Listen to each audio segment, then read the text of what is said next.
I standing in a field like a complete idiot, watching the ancient Chinese version of a government dating show. Let me back up. My name's Yue. Yesterday, I was a med student pulling all-nighters and eating instant noodles. Today, I'm a broke village herbalist in some dynasty called Yongxing, where wars killed off so many dudes that the government literally forces you to get married at 18. If you don't find a wife yourself, they drag over a lineup of women and say, "Pick one, buddy." Like a buffet. A wife buffet. So the convoy rolls in with the bachelorettes, and my eyes nearly pop out of my skull. There's these two sisters, Jiang Zi and Jiang Xiaowu. The older one, slim waist, gorgeous face, skin so smooth, it looks photoshopped. The younger one, pocket-sized firecracker with murder eyes and lips like a cherry.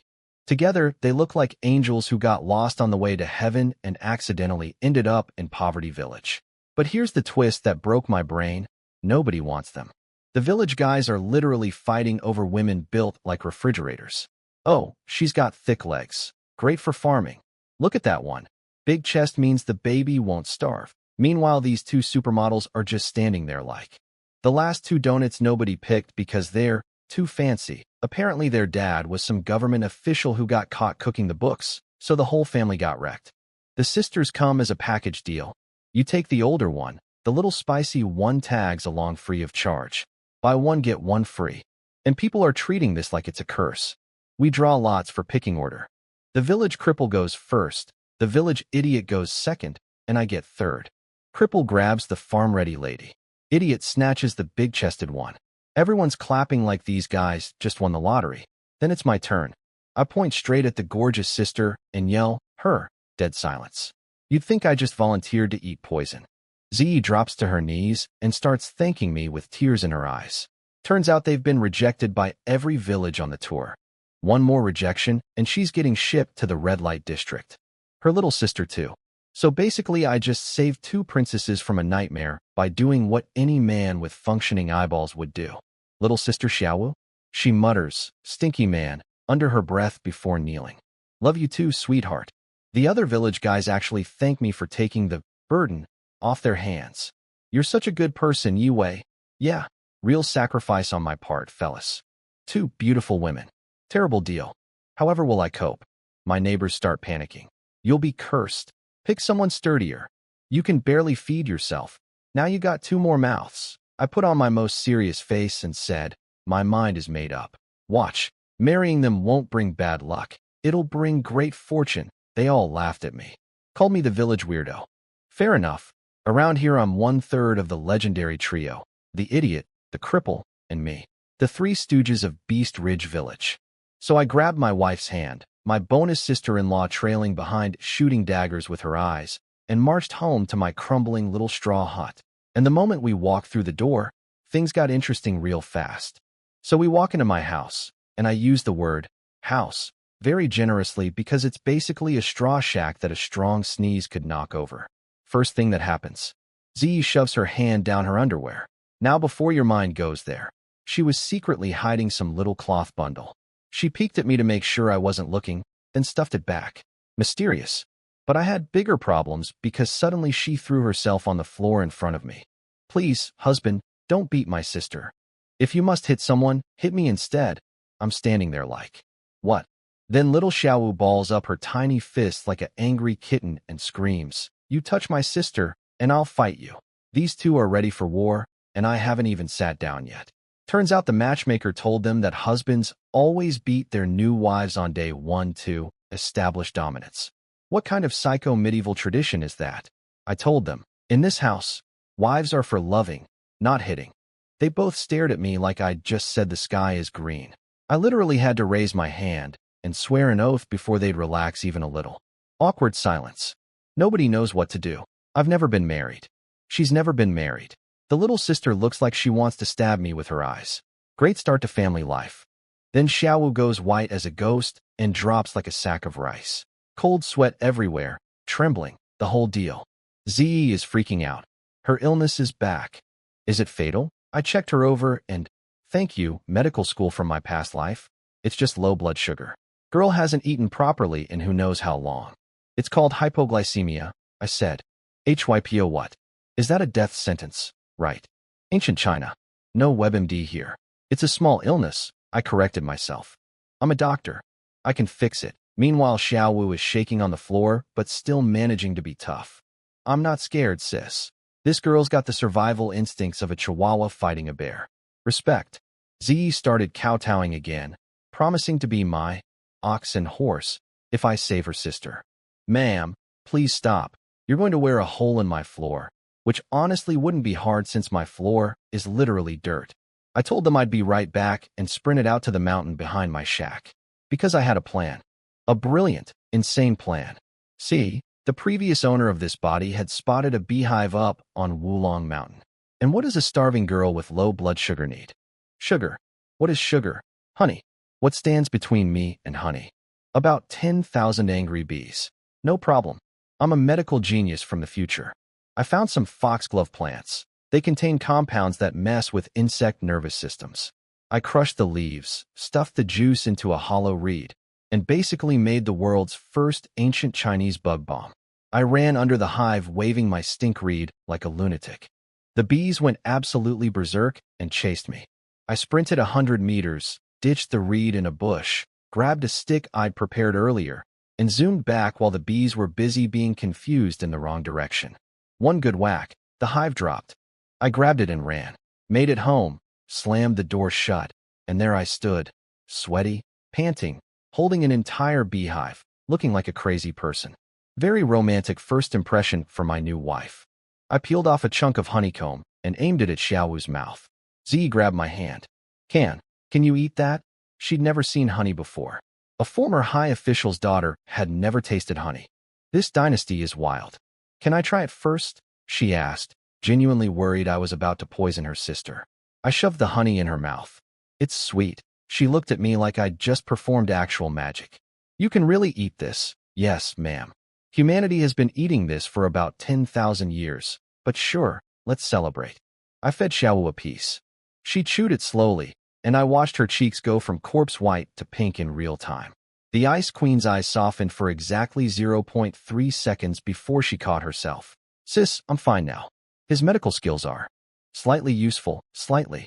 I just MacGyvered a beehive heist using ancient botany, and she says, slightly useful. This girl is going to be the death of me. I told her to eat 2 pieces daily, and the whole condition would clear up. She actually got excited. First genuine emotion I'd seen from her that wasn't rage or contempt. Progress. Then Z finally took a good look around our home. 1 tiny bed. 0 rooms. Furniture? What furniture? And on the table, leftover tree bark. That's right. My last meal was bark. I could see the hope draining from her face as she calculated her future. Married to the village idiot, living in a shack, eating trees. And then, she quietly slipped her hand back into her underwear again. Okay, what is she hiding down there? Z chickened out again with whatever she's hiding in her underwear. That mystery is going to drive me insane. But honestly, I got distracted because I was looking at these 2 sisters and my brain just melted. See, in my past life, I was so busy studying medicine and trying to escape poverty that I never even held a girl's hand. My entire romantic experience was basically 10 gigabytes of educational materials on my hard drive. Pure theory, 0 fieldwork. And now I've got 2 gorgeous women standing in my broken shack smelling like flowers, and I just started drifting toward Z like a zombie. My hands reached out toward her face all on their own, and she jumped back like I was a snake, face turning tomato red. Abort. Abort mission. Right. Ancient girl. Conservative. Maybe don't try to touch her face 5 minutes after meeting her. You absolute creep. Awkward silence number 400 of the day. Z finally broke the tension. Husband, I'll go pick some wild vegetables for dinner. Wild vegetables? For my wives? Absolutely not. My pride from 2 lifetimes wouldn't allow it. I'm a med school graduate and former military serviceman. If I feed my new family weeds and bark, modern education itself takes the L. We're eating fish tonight, I announced, and walked out like a boss. Behind me I heard Xiaowu say, Sis, that skinny twig can catch fish? Yeah. Laugh it up, little pepper. The sisters cleaned up my disaster of a house and went looking for wild vegetables anyway. Smart move honestly, since they had 0 reason to trust my fishing skills. Turns out even the wild veggies near the village were basically extinct. The neighbors had eaten all the tree bark too. Auntie Wong gave them a basket of greens out of pity and warned them. The mountain has wolves. The stream is deep with whirlpools, and nobody in the village dares fish there. Nobody except this guy. I borrowed a bow and arrows from the village blacksmith's daughter, Iron Linger, and headed to the stream armed with my secret weapons, calamus root and smartweed. See, in modern pharmacology, extracts from these plants irritate the nervous systems of aquatic creatures. Basically nature's fish bomb. I found the perfect spot, a river bend with slow current and lots of water plants. High oxygen area. Fish paradise. I crushed up the calamus and smartweed with rocks, carefully, because smartweed is literally spicier than chili peppers. They call it wine yeast grass, back in modern rural China, and it is no joke. Wrapped the mush in taro leaves since they're waxy and waterproof, tied the whole thing up with vines, and dropped it in. Then I waited. The water started turning reddish-green. And then, chaos. Fish started freaking out. Little palm-sized crucian carp, fat carp as thick as my arm, and one monster grass fish as thick as my thigh, all thrashing and swimming in circles like they'd just eaten the world's hottest pepper. I tied a vine to an arrow, strapped the other end to my wrist, drew the bow, and thwack. Nailed the giant grass fish right through. It thrashed around, flipped belly up, and I dragged it to shore. Then I aimed at a cluster of panicking fish near the surface and fired again. 1 arrow. 3 fish.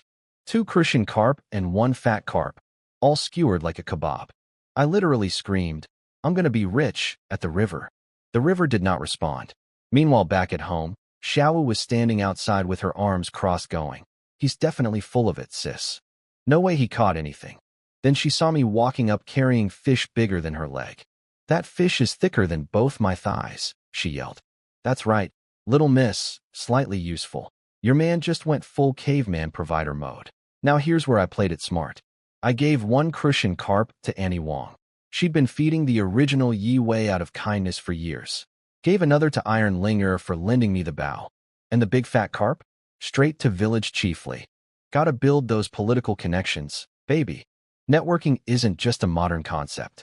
That left me with just the monster grass fish, but honestly that thing could feed us for days.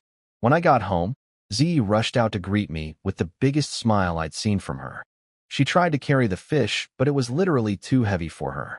She brought me a chair, poured me water, fussed over me like I'd just returned from war. Even Xiao was looking at me differently. Not exactly warmth. More like the way a cat looks at you when it's considering whether you might be useful to keep around. I'll take it. And then, riding the wave of pure adrenaline and caveman confidence, my hand just reached out and went straight for Z's butt. My hand landed on Z's butt, and she jolted like she'd been electrocuted, face going full cherry red. She sneaked a peek at Xiaowu to make sure the little gremlin didn't notice. Lucky for me, she didn't. I looked around and realized these two had completely transformed my trash heap of a house while I was gone. The place was actually clean. I didn't even know it could be clean. I thought the dirt was structural. When I told them how I caught the fish using plants to mess with the fish's nervous systems, Xiaowu crossed her arms. "Yeah, right. Plants can't scare fish out of water." Z elbowed her. "Don't be rude to your brother-in-law. He literally cured your disease an hour ago." Xiaowu opened her mouth, paused, and just went, "Fine." Even she knew she was running out of SAS credits for the day. Z started cooking the fish, and I tried to help.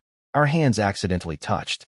She recoiled like I was made of lightning, curled up into a ball of embarrassment, face so red it could stop traffic. I wanted to kiss her so bad. Xiaowu giggled from the corner. "Sis, brother-in-law, what are you two doing? Kill me."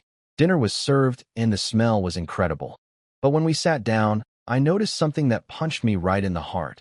Both sisters were eating tree bark while leaving all the fish for me. "Why aren't you eating the fish? We love tree bark." "You eat the fish, husband. Don't worry about us." "Love tree bark?" "Nobody loves tree bark. Tree bark is what you eat when you've given up on life." I slammed fish pieces into both their bowls. "Eat." They put the fish back in my bowl. So I pulled out the nuclear option. "This is an order. Eat the fish, or I'll beat you with a stick." Z's eyes went red with tears. They both started eating, crying while chewing. This was their first real meal in over a year since their family got destroyed.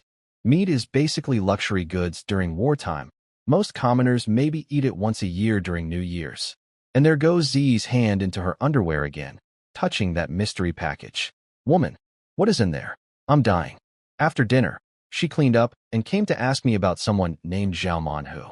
Apparently, while I was out fishing, this village bully showed up at MY house and told MY wife to come visit him. Z tried to downplay it.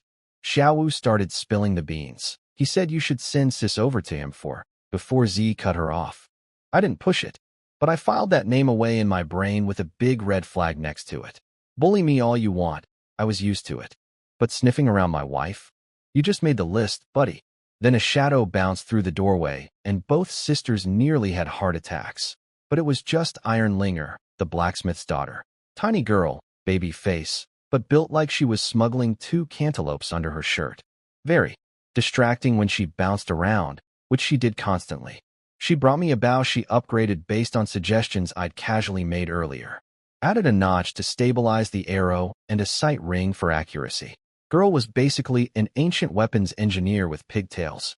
I stepped outside and test-fired a few arrows into a mulberry tree.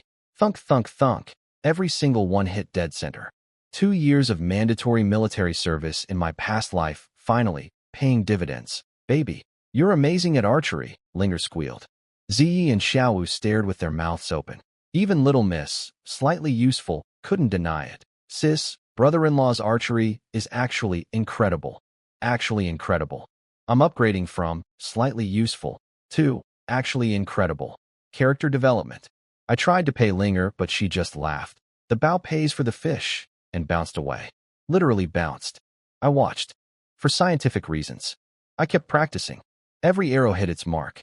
I was feeling like ancient Chinese Robin Hood. The sisters were examining the bow with sparkly, curious eyes. Life was good. Then that voice came. Hey, deadbeat. I told you to send your wife over for a couple days. Where is SHE? I turned around. There stood Zhao Manhu, built like a gorilla, face covered in knife scars, eyes practically drooling while staring at my wives. And on his belt, a very sharp, very real sickle. This was the village bully who'd been extorting protection money from the old Yi Wei for years. Same scary costume, same ugly attitude. Ziyi and Xiaowu grabbed each other and ran behind me. You know what? I was done talking. I drew the bow. The arrow hit him right in the leg. Aya, he looked down at the arrow sticking out of his thigh. Then he looked at me, then back at the arrow. His brain couldn't process it. The wimpy bookworm who used to hand over his lunch money just shot him. You little punk.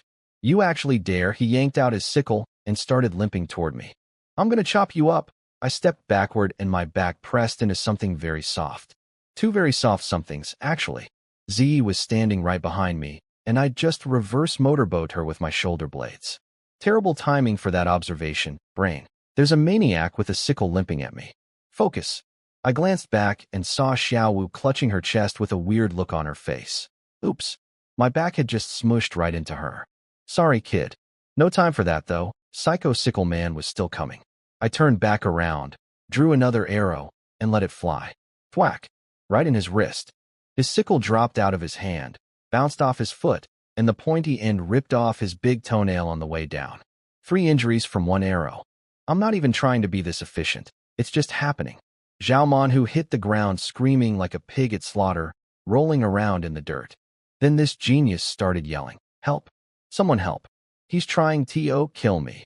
Villagers came running from everywhere. My wives looked terrified.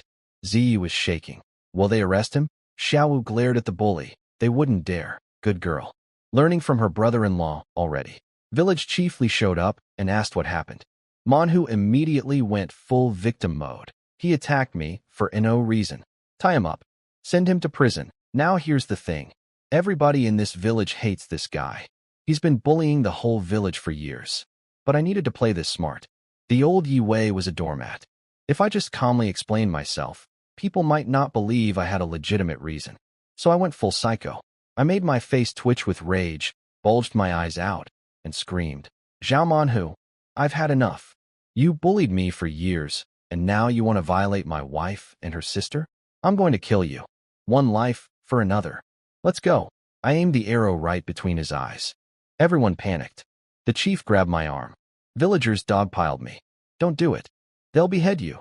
Think about your wives, the idiot and the cripple. My boys from the Three Stooges squad were holding onto my legs. Z dropped to her knees crying, "Husband, please don't. We can't lose you." Even Xiaowu was screaming, "Brother-in-law, stop. What happens to us if you die?"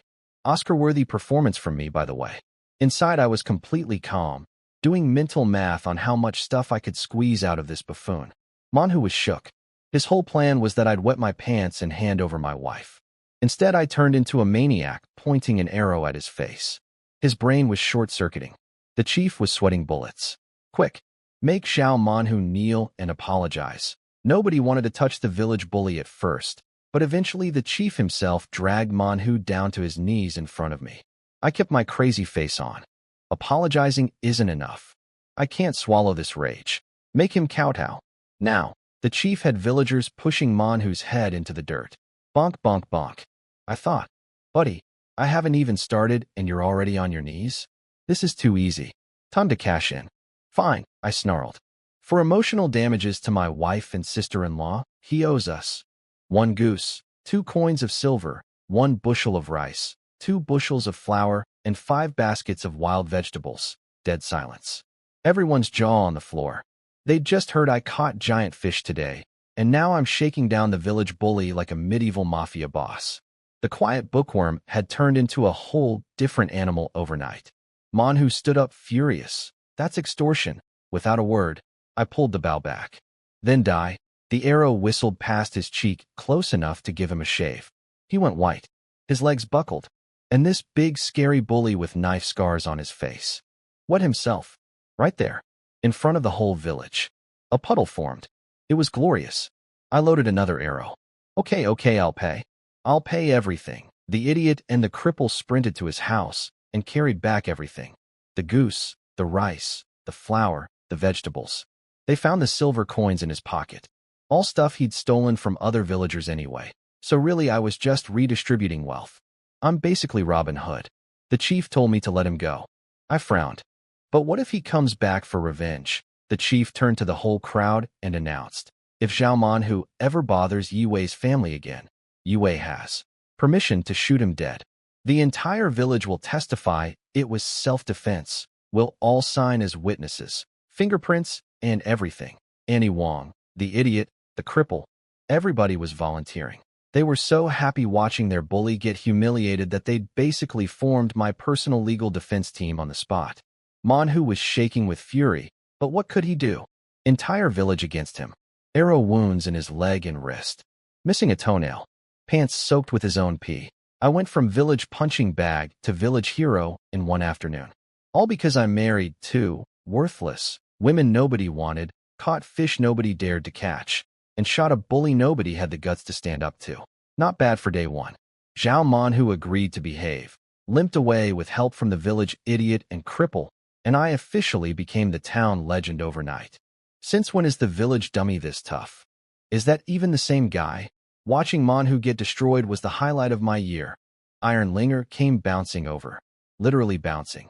Eyes full of hero worship. "You're so cool.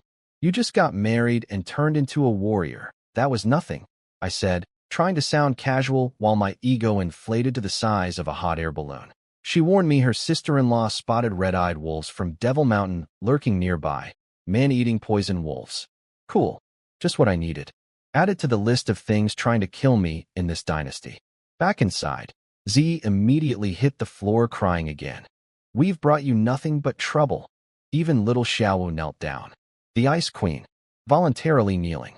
That's when I knew today had been a wild ride. I pulled them both up. "You're my family now."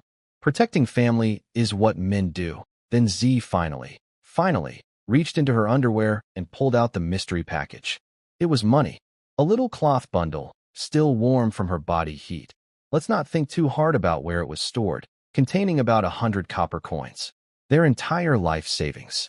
Everything 2 former rich girls had left after their family got destroyed. "Please take this as my dowry," she said, all serious and formal. My heart actually cracked a little. These girls had been starving, getting rejected village after village, almost sent to a brothel, and they'd been hiding their last pennies in Z's underwear this whole time, and now she wanted to give it all to me. The guy she met today, I tried to push it back. I just shook down a bully for cash. I don't need. Both sisters dropped to their knees again. Please accept it, or we'll feel terrible, Xiao added. Just take it. If we need money, we'll ask you later. Smart girl. Already planning future withdrawals from the Bank of Yue. I took the coins before I started ugly crying in front of my new family. Wiped Z's tears off her face. She went red, but didn't dodge this time. Progress. Yesterday, she flinched when I breathed near her. Today, she's letting me touch her face. At this rate, I might get to hold her hand by next month. Then my stupid brain went, if she blushes this hard from a face touch, imagine if I touched her somewhere else. Focus. YWI. Focus. She asked me what we'd do about Manhu coming back. I told them he's a toothless tiger right now, and before he recovers, I'll get strong enough that he won't dare try anything. Ever. Then Z hit me with the most ride-or-die thing I've ever heard. Husband, buy us bows too. My sister and I will practice, so next time we can fight alongside you. This woman. Former aristocrat princess, skin like porcelain, probably never lifted anything heavier than a teacup, and she wants to learn archery to protect our family. I grabbed her face and kissed her forehead. Just MWH. Right there. You're amazing, wifey, she froze. Her neck retracted like a turtle. Her face went nuclear red. Xiao went, He. Caught between shock and giggles. Z wanted to evaporate from existence. Estes, stop laughing. I couldn't believe I'd actually done it either. But wow. She smelled incredible. I told them I was heading to Chao County tomorrow to shop. The way I figured it. She gave me a dowry. I gave her nothing. No bride price. No gifts. Nothing. In my modern brain, that's unacceptable. I'd use Manhu's silver to buy them presents. Using bully money to buy wife gifts? Zero guilt. Z escaped to go make the bed, face still on fire. I sat down with a charcoal pencil and started writing plans on scrap paper. 2 lifetimes of knowledge were crashing together in my head. Medical tricks, survival skills, business ideas, popping up like popcorn. I scribbled everything before I forgot. The sisters watched me from across the room. Sis, is brother-in-law kind of handsome? Xiao whispered. He is different from other men, Z whispered back. They think I'm handsome. The village, dummy, the guy who ate tree bark yesterday, the third member of the Three Stooges, handsome. Best day of both my lives. Eventually I got sleepy and went to lie down on the floor.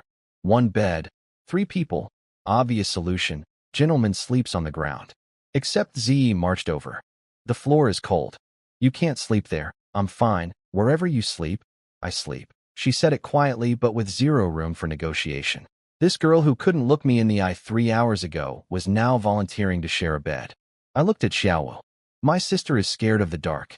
She can't sleep without me, she blurted out, which was obviously code for, I haven't slept away from my sister since our lives fell apart, and I'm not starting now. My heart was so warm it could have heated the whole shack. I grabbed both their hands and pulled them into a hug. Like a real, proper bear hug. Both of them squished into my chest. Husband, ow, Z squeaked after a while. What are you doing? Xiao's face was redder than a sunset, trying to sound angry but coming out adorable. I released them, took their hands, and led them to the bed. Come on, we'll squeeze. 3 faces, 1 tiny bed. Z had mentally prepared herself, but was still stiff as a board. Xiao was vibrating with nervous energy. We lay down. Z noticed my hand resting on her waistband. Warm, not moving. She held her breath. Then my hand moved. So yeah, my hand moved. And then I looked at Xiao on the other side of the bed and thought, nope. Can't exactly have a wedding night with the sister-in-law right there. I pulled my hand back. Hardest thing I've ever done in 2 lifetimes. The bed was tiny. 3 people crammed together like sardines. But honestly, it was the most comfortable sleep of either of my lives. First time ever sleeping next to a woman. And not just 1, 2 gorgeous women. The universe owed me this after 18 years of zero romantic contact and a hard drive full of educational research. Z noticed I didn't try anything in the dark and finally relaxed. Xiao, weirdly enough, felt safe knowing I was there. The girl who wanted to fight me 12 hours ago now felt protected by me. Mental note, build a bigger bed ASAP. Morning came. I got up early, slaughtered that goose I extorted from Manhu. Thanks for the poultry, buddy. And went to buy a second bow from Linger's shop. Gave 1 bow to each sister. Practice shooting today. Don't go up the mountain. If wolves show up, hide inside. If bad people come, shoot them in the face. Both girls nodded like little soldiers. My tiny army. Also, eat the entire goose today. That's an order. But it's too big. Take the legs for your trip. Ziyi shoved 2 wrapped goose legs into my hands before I could argue. Xiaowu backed her up. If you don't take them, we won't eat. These girls weaponize guilt like professionals. Fine. I took one leg and gave the other back. We compromised, which in this family apparently means everybody argues about who gets to eat less. I asked if they wanted me to buy anything in town. Ziyi looked at Xiaowu's torn clothes, clearly wanting to say, clothes for my sister, but shook her head. Then Xiaowu, the same girl who called me, stinky man, yesterday said, if you have extra money, buy clothes for my sister. Hers are falling apart. Mine are fine. Ziyi's eyes filled up. 2 broke sisters, each trying to give everything to the other. I just nodded and left before I started bawling. Ziyi's secret plan? Take whatever clothes I buy for her, rip them apart, and resew them smaller for Xiaowu. This woman is playing 4D chess with fabric. I stopped by the blacksmith shop. Linger was already tinkering. She'd figured out how to mount 2 arrow notches on one bow, so you could fire 2 arrows simultaneously. This girl is an engineering prodigy born 3 centuries too early. I pulled out a sketch I'd drawn the night before. A crossbow design, based on weapons I'd handled during military service. Linger stared at my blueprint like I'd just handed her alien technology. You drew this? Her brain was short-circuiting. The village bookworm who can't pass exams somehow designed a weapon that looked centuries ahead of anything she'd ever seen. I left her drooling over the blueprint and headed out. She snapped out of it and chased after me. Wait, I need to go to Chao County too for supplies. Sure, why not? Company for the road. Very. Bouncy company. Every villager we passed had something to say. Oh, the dummy and the blacksmith girl, going out together, didn't he just get married?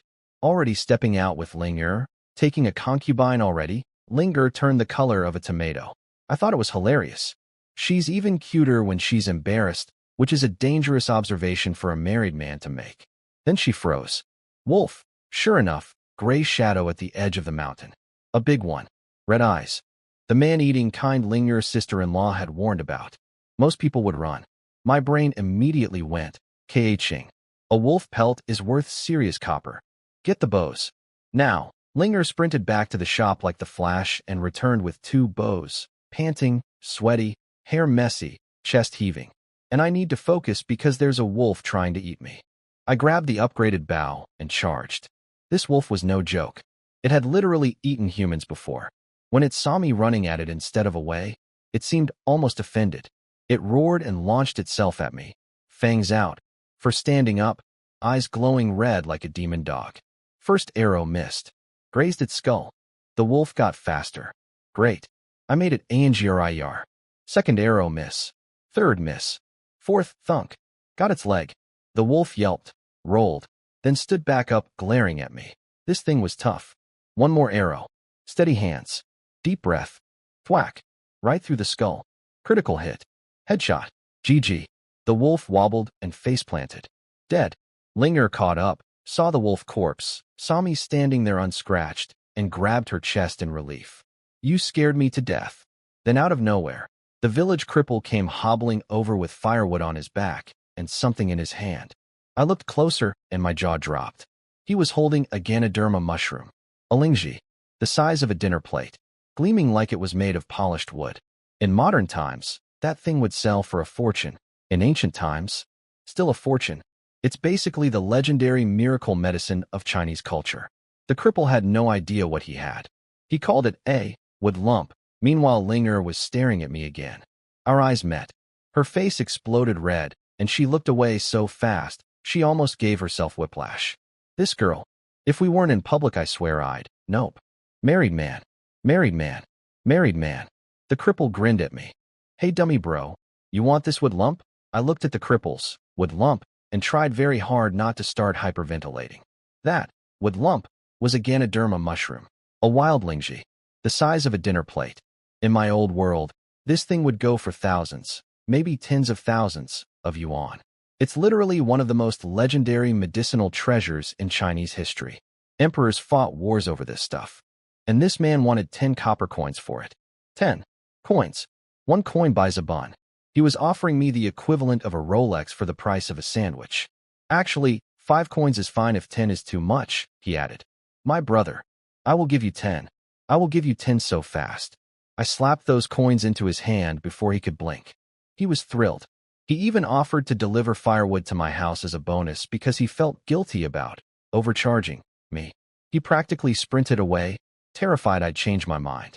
Meanwhile, I'm standing there holding medicine worth a small fortune, trying not to laugh so hard I drop it.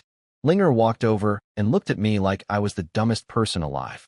You just spent 10 coins on a wood lump? It's Lingji. Extremely rare medicine. Can it fill your stomach? No, but it can fill my wallet. She didn't believe me.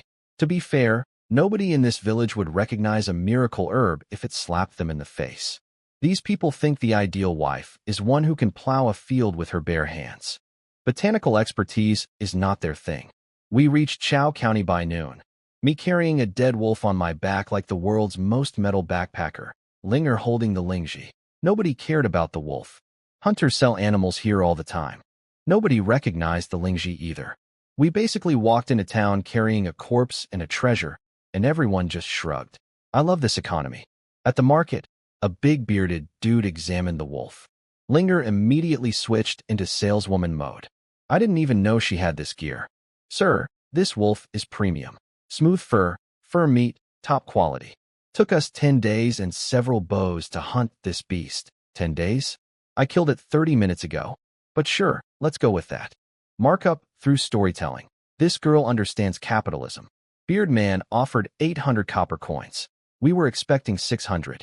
My brain did a cartwheel. 800 coins is enough for a village family to survive an entire year.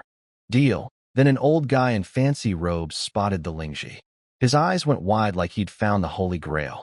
Linger instantly pivoted her pitch, rattling off facts about Lingji quality that I'd just told her 5 minutes ago, like she'd been selling mushrooms her whole life. He offered 300. I said 500. He tried to negotiate. I channeled every negotiation tactic from both lifetimes and said, "It's worth it." He caved. 500 copper coins. Sold. Total earnings, 1,300 copper coins. From a wolf I killed in 5 minutes and a mushroom I bought for 10 coins. That's a 5,000% return on investment. Warren Buffett would be proud. You're rich. Linger was bouncing with excitement. And yes, I noticed the bouncing. I'm not blind. I split half the money and held it out to her. She refused immediately. The wolf was your kill. The Lingji was your purchase. You spotted the wolf, fetched the bows, and did all the sales pitching. Take it. She stared at me for a long time, clearly wrestling with her conscience. Then she delicately took 30 coins out of 650. 30. This adorable little weirdo just took 30 coins when I offered her 650. I'm going to protect this girl at all costs. I exchanged my copper mountain for silver pieces at the money exchange and went shopping. Wife gifts. Sister-in-law gifts. I was a man on a mission. I went absolutely feral in the market. This shop, that stall. Ooh, what's this? How much for that? I bought so much stuff it filled an entire sack. 2 lifetimes of never buying gifts for a woman. And now I had 2 women to spoil. The dam broke. I hauled my giant sack to the meeting spot outside the money exchange. Waited. No Linger. Waited more. Still no Linger. Then I heard yelling from a leather shop nearby. Sir, I'm just a few coins short. Can I pay the rest later? I'll bring it in a few days, I promise. Oh no. My girl was in trouble. The leather shop owner was hitting on Linger. How about you have a drink with me, sweetie, and I'll cover the difference. Classic creepy old man move. I stepped in, put her behind me, paid the bill, and stared at the guy until his sleazy grin melted off his face. Nobody messes with my business partner. Yeah, business partner. Outside, Linger was embarrassed. I'll pay you back. Don't worry about it. Then she noticed my giant sack of purchases. What's all that? Stuff for my wife and sister-in-law. She peeked inside, saw approximately 9,000 feminine products, and her jaw dropped. You are way too good to your wife. Being married to you must be amazing. Her voice had this tone, like a kid staring at someone else's birthday cake. On the road home, I pulled out 2 warm buns I'd bought, handed her one. She looked up, our eyes met, and her face turned into a ripe apple. She ate the bun in tiny bites, head down, red as a sunset. This girl blushes if I breathe in her direction. It's adorable and I am a terrible person for noticing. We made it back to the village at dusk. Everything seemed normal until we passed Annie Wong's hut. Get inside. Wolves are in the village. They're eating people. My blood went ice cold. I threw Linger toward Wong's house and sprinted home. The village was chaos. Kids screaming everywhere. Wolf shadows between the huts. Villagers yelling in the distance. I burst through my door and empty. Nobody home. Bows scattered on the floor. And on the ground. Blood and wolf paw prints. My heart stopped beating. Literally stopped. For a full second, I thought my new family, the family I'd had for one day, was gone. I grabbed a bough off the floor and ran back out like a man possessed. Then I heard a scream. The chief's son, Li Fuxing, was surrounded by 3 wolves, swinging a carrying pole like a terrified baseball player. His back was against a peach tree, legs shaking, face white as paper. He tripped on a rock and fell on his butt. A wolf launched at his throat. I drew and fired in one motion. Arrow through the brain. Wolf dropped midair. Climbed the tree. Now, Fuxing scrambled up that peach tree faster than a squirrel on caffeine. The remaining 2 wolves turned their red eyes on me instead. Arrow 1 grazed a wolf. Mississippi arrow 2, thunk. Headshot. Down. I reached for arrow 3 and my hand grabbed nothing but air. Empty quiver. 1 wolf left. And it was charging. I ran. My foot caught something. I face planted into the dirt. Ankle screaming in pain. I rolled over and saw the wolf leaping at me. Fangs out. Drool flying. Murder in its eyes. This is it. This is how I die. Day 2. Killed by a wolf. Didn't even get to have a wedding night. What a waste of 2 lives, thwack. An arrow appeared in the wolf's neck. It crashed sideways. I looked up. Z, my wife, running toward me with a bow, hair flying, face fierce, already loading another arrow. She fired again, headshot, and the wolf went down for good. My wife just saved my life. The girl who was trembling in fear yesterday. The delicate flower nobody wanted. She just killed a wolf. Husband, are you hurt? I checked her over first. She was fine. Xiaowu was safe too. Z had made her climb a plum tree when the wolves came. She'd wounded 1 wolf at home. That was the blood. Then spotted me from the tree and came running. I pulled her into my arms so tight, I probably cracked a rib. Hers, not mine. The chief arrived with villagers carrying torches and weapons. They saw 3 dead wolves around me and nearly fainted. Chief's son was screaming, "Dad," from his tree branch, crying and snotty. I grabbed 2 arrows from the wolf corpses, took Z's hand, and we headed home. On the way, I looked at her under the moonlight. Her lips were slightly parted, glowing in the dim light. I kissed her. On the mouth. A real one. AH. She jumped back, face exploding red. Thank you for saving me, wifey. Her heart was pounding so loud I could practically hear it. It's what I should do. She didn't run away this time. I leaned in for another kiss. She stood still, eyes closing slightly. Then she looked over my shoulder and screamed, "Husband, look behind you. Nothing's prettier than you, babe." I turned around. 15 wolves. 100 meters away. Moving toward us. Blood dripping from their mouths. Green eyes glowing in the darkness like a horror movie casting call. That I really need to stop trying to kiss my wife outdoors. 15 wolves. 2 of us. Almost no arrows. Z and I went back to back like an action movie poster. Except instead of looking cool, we were both shaking and sweating bullets. My knuckles were white on the bow. Her breathing sounded like a panicking rabbit. "Shoot," I yelled. We started firing. I dropped 1. She dropped 1. Took her 2 arrows, but hey, she learned archery today. That's insane. Most people can't learn to parallel park in a day, and my wife is out here sniping wolves by moonlight. Then we ran out of arrows. Well, almost. I had 1 left, and there were still like 11 wolves closing in, green eyes glowing, growling like a demonic dog choir. My brain went into overdrive. Then it hit me, the Wolf King. Every pack has a leader. Kill the boss, the minions scatter. Classic video game logic. I spotted him. Biggest wolf, hanging back behind the pack like a general watching his troops. So I did the most insane thing possible. I charged. Straight at the wolf pack. "Husband," Z screamed and ran after me. This woman. I'm sprinting towards certain death, and she follows me like it's a couple's activity.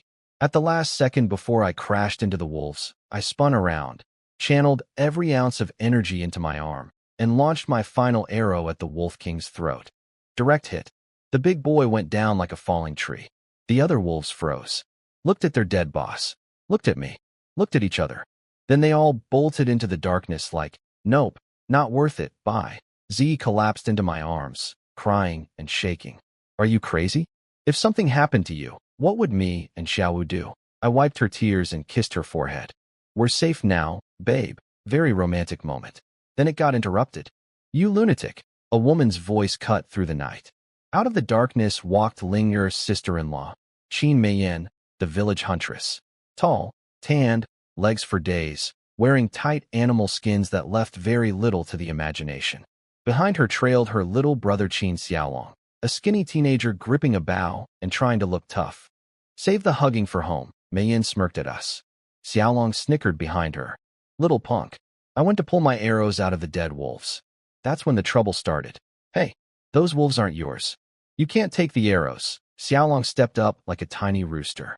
Oh really? Then who killed them? His face went red. My brother-in-law did. He's the best hunter in the village. His brother-in-law wasn't even here. This kid was literally claiming kills for a guy who was somewhere else entirely. I pulled my arrows out anyway. Meiyan was suspicious. She clearly didn't believe a dummy and his delicate wife could kill 3 wolves. But she kept quiet and let us go. Smart woman. We left. Behind us, the chief arrived with villagers and torches. They saw the 3 wolf corpses and immediately started praising Meiyan and Xiaolong. Amazing work, Meiyan, 3 big wolves. Only you could do it. Xiaolong's becoming a real hunter like his brother-in-law. Meiyan was confused. Wait, I didn't kill these. The chief's son Fuxing spoke up. It was Yi Wei. He killed 3 wolves right in front of me and saved my life. That wimp, Xiaolong sneered. He's never even touched a bough. My brother-in-law obviously did it. Fuxing went red. I saw it with my own eyes. Nobody knew what to believe. The village bookworm somehow turned into Rambo overnight. It didn't compute. Then a blood-curdling scream ripped through the night from 500 meters away. Meiyan went pale. That's my husband. She took off running. Everyone followed. Meanwhile, Ziyi and I sprinted back to the plum tree where we'd left Xiaowu hiding. The tree was empty. Xiaowu, Ziyi started screaming, voice cracking, stumbling through the dark. She slipped. Looked down. A pool of blood on the ground beneath the tree. Her face went white, and she nearly fainted. I caught her before she fell, but my own stomach dropped into my feet. Not Xiaowu. Please not Xiaowu. Not the little firecracker who calls me Stinky Man and rates my life-saving medical skills as slightly useful. Not her. Day 2 of marriage, and this world is already trying to take my family from me. We searched everywhere. House to house, screaming Xiaowu's name into the darkness. Nothing but wind and wolf howls answering back. Then Z found a tiny broken shoe on the ground. That's Xiaowu's. I'd recognize it anywhere. She went full panic mode.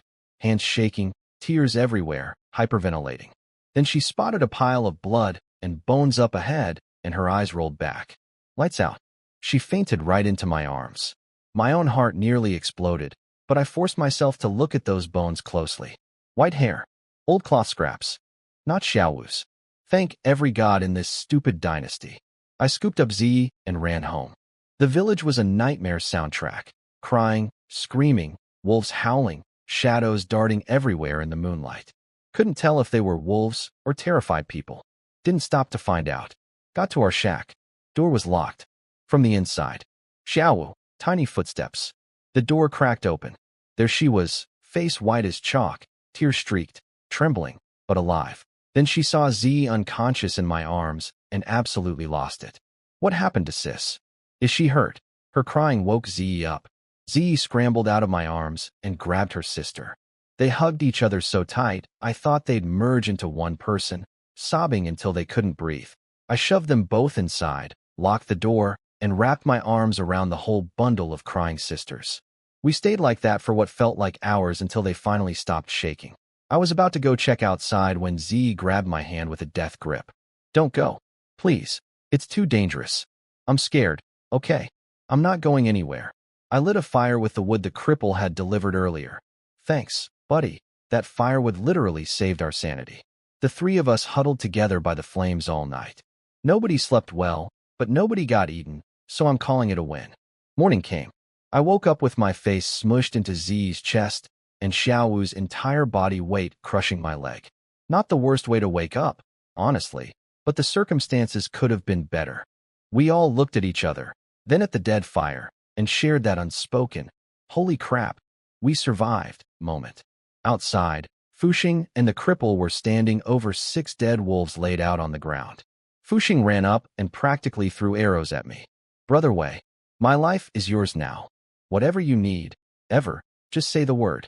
You saved me from becoming wolf food." Xiaowu came outside, heard him call her sister-in-law, turned pink, stomped on his foot, and ran back inside. Fuxing hopped around in pain, completely confused. "Welcome to the family, kid." Then came the bad news. 3 villagers killed. 1 child taken. Old man Niu, a kind old guy who'd looked after the original Yi Wei. His wife died years ago. 1 son killed in war, another murdered by bandits. Grandson died of disease last year. Now he was gone too, eaten by wolves. The universe just kept taking from this man until there was nothing left. The village idiot. Yeah, my boy from the Three Stooges. Gone. Just like that. One of the 3 village weirdos. And now there were only 2 of us left. And Iron Ergo, Ling Er's brother. Mei Yan's husband. The village's toughest hunter, killed by the very wolves he'd spent his life fighting. A 10-year-old boy was also snatched. Went outside to use the bathroom during the attack. Dragged away into the darkness. The cripple put his hand on my shoulder. "Well, brother, the 3 Stooges of Beast Ridge are down to 2 now." His voice cracked when he said it. My eyes stung. This world doesn't let people live. It just keeps grinding them down. Then the chief showed up with the entire village. Over 100 people, and my God, they looked rough. Skin and bones, patched clothes on patched clothes, most of them looking like a stiff breeze could kill them. "The wolves are still on the mountain," the chief announced. "They will come back tonight. We need wolf hunting teams for patrol. And Yi Wei, you killed 6 wolves last night. Your team won, captain." Everybody stared at me. The guy they called dummy 2 days ago was now being appointed military commander. He caught giant fish, beat up the bully, killed 6 wolves. Let him lead.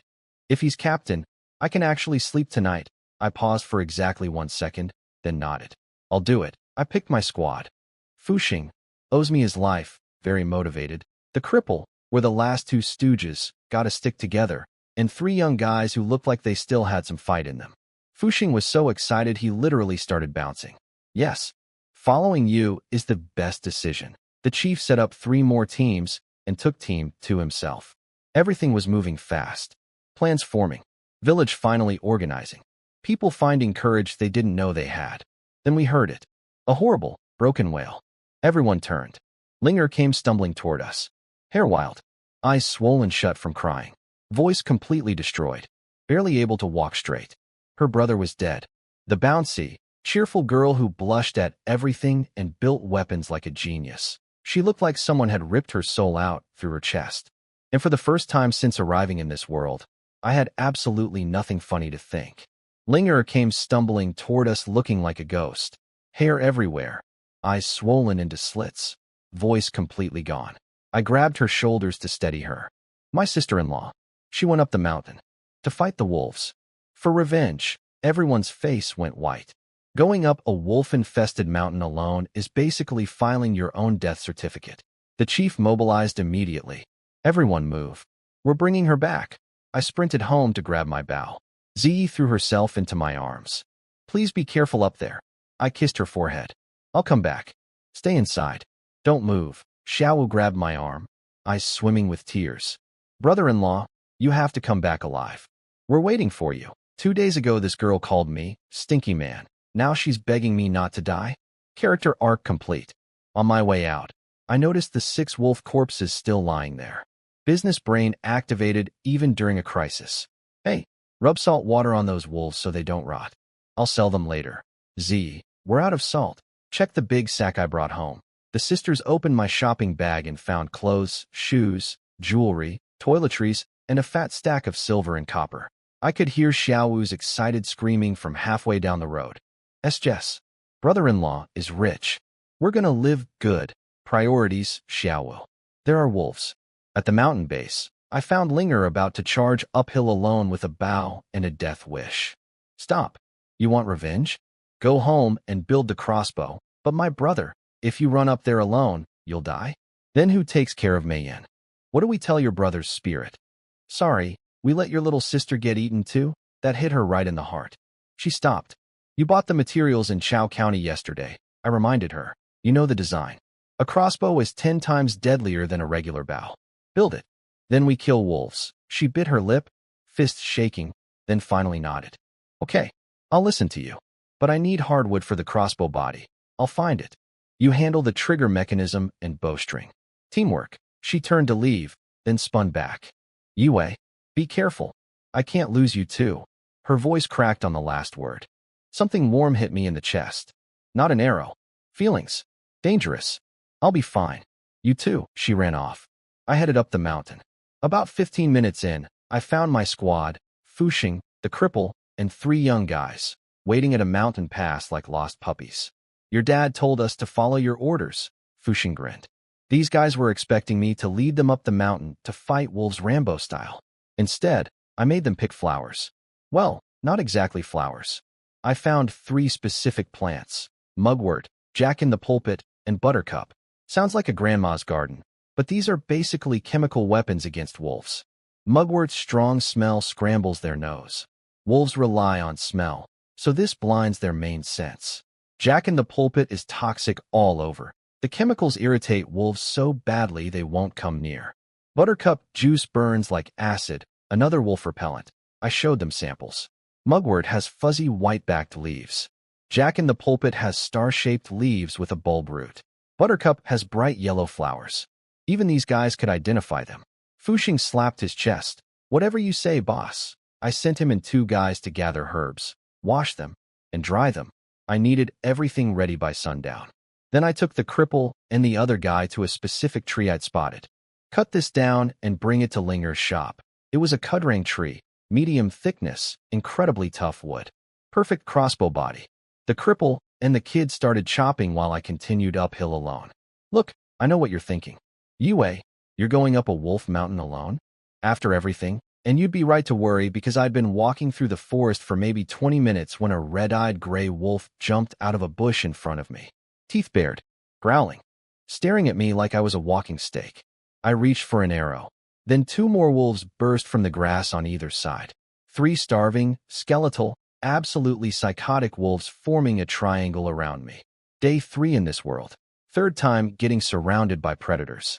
At this rate, I should just change my name to Lunch. 3 wolves. 3 arrows. 3 dead wolves. Math checks out. Okay, it wasn't that clean. First arrow missed.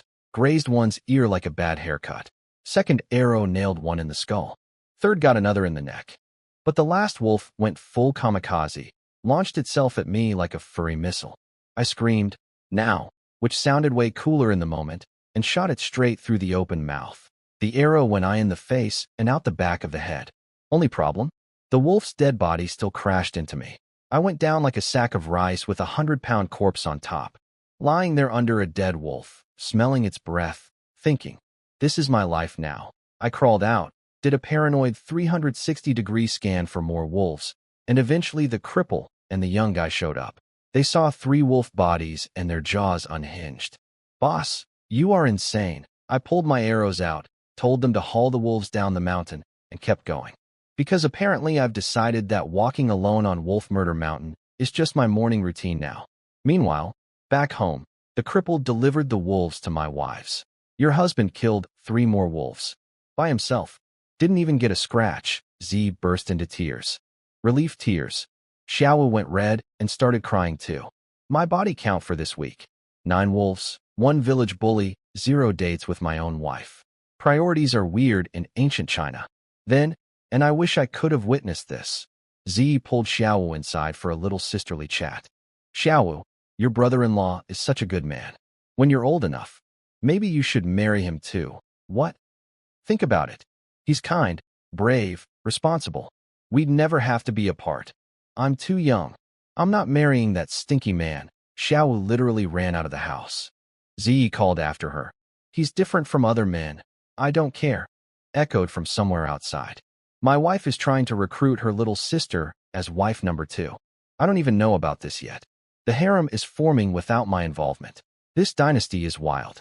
Back on the mountain, I bumped into old Huang Manchong, the village woodcutter, carrying a massive bundle of firewood and looking confused because he'd lost the search party. Then I noticed what was in his other hand. A ginseng root, the size of a turnip, golden skin, fine detailed rings, at least 20 to 30 years old. In modern times, this would be worth more than a car, maybe more than a house. And this beautiful idiot was about to eat it like a snack. Smells nice, he said, opening his mouth. I'm hungry, might as well. Stop. I tackled his hand like a football player. You can't eat that. Why not? It's just a meat lump, a meat lump. He called a 30-year-old wild ginseng a meat lump. This village is sitting on a gold mine, and nobody knows what anything is worth. Last time the cripple sold me miracle medicine for 10 coins. Now this guy is about to munch priceless ginseng like a carrot stick. Sell it to me, I said, trying to keep my voice steady while my heart did backflips. For a meat lump? Give me a few coins, I guess. 10 copper coins? He actually hesitated, not because it was too low, but because he thought 10 was too generous. Well, it was hard to dig up. Okay, 10 coins. But no returns. He walked away cackling about what a sucker I was. Dummy is a dummy, he muttered down the trail. I stood there holding medicine worth a literal fortune, purchased for the price of 10 buns. My return on investment this week is approximately infinity%. I hid the ginseng in a tree hollow because it was too big for my pocket.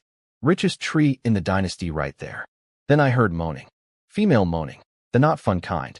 I followed the sound into thick bushes and found Mei Yin, Linger's huntress sister-in-law, collapsed on the ground. Face white, sweating rivers. Couldn't move. What happened? Poisonous bug bite. Chest. Can't move. Please help. She pulled down her collar to show me where she got bitten. Left side. On her. Very prominent left. Chest area. The bite was swollen red with creepy purple bruising spreading outward. I am a doctor. This is medical. I am looking at this with clinical eyes. Clinical eyes that couldn't help noticing this woman was basically an ancient Chinese Amazonian warrior goddess built like a focus, YWEI. Poison. Dying woman. Doctor mode. Now.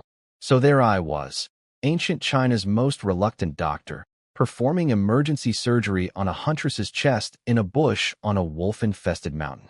Just another Tuesday. Mei Yin explained between groans. A poisonous bug fell into her shirt. She slapped at it, and it bit her right on the left prominent area. She went from scary warrior woman to whimpering patient real fast. You're a doctor, right?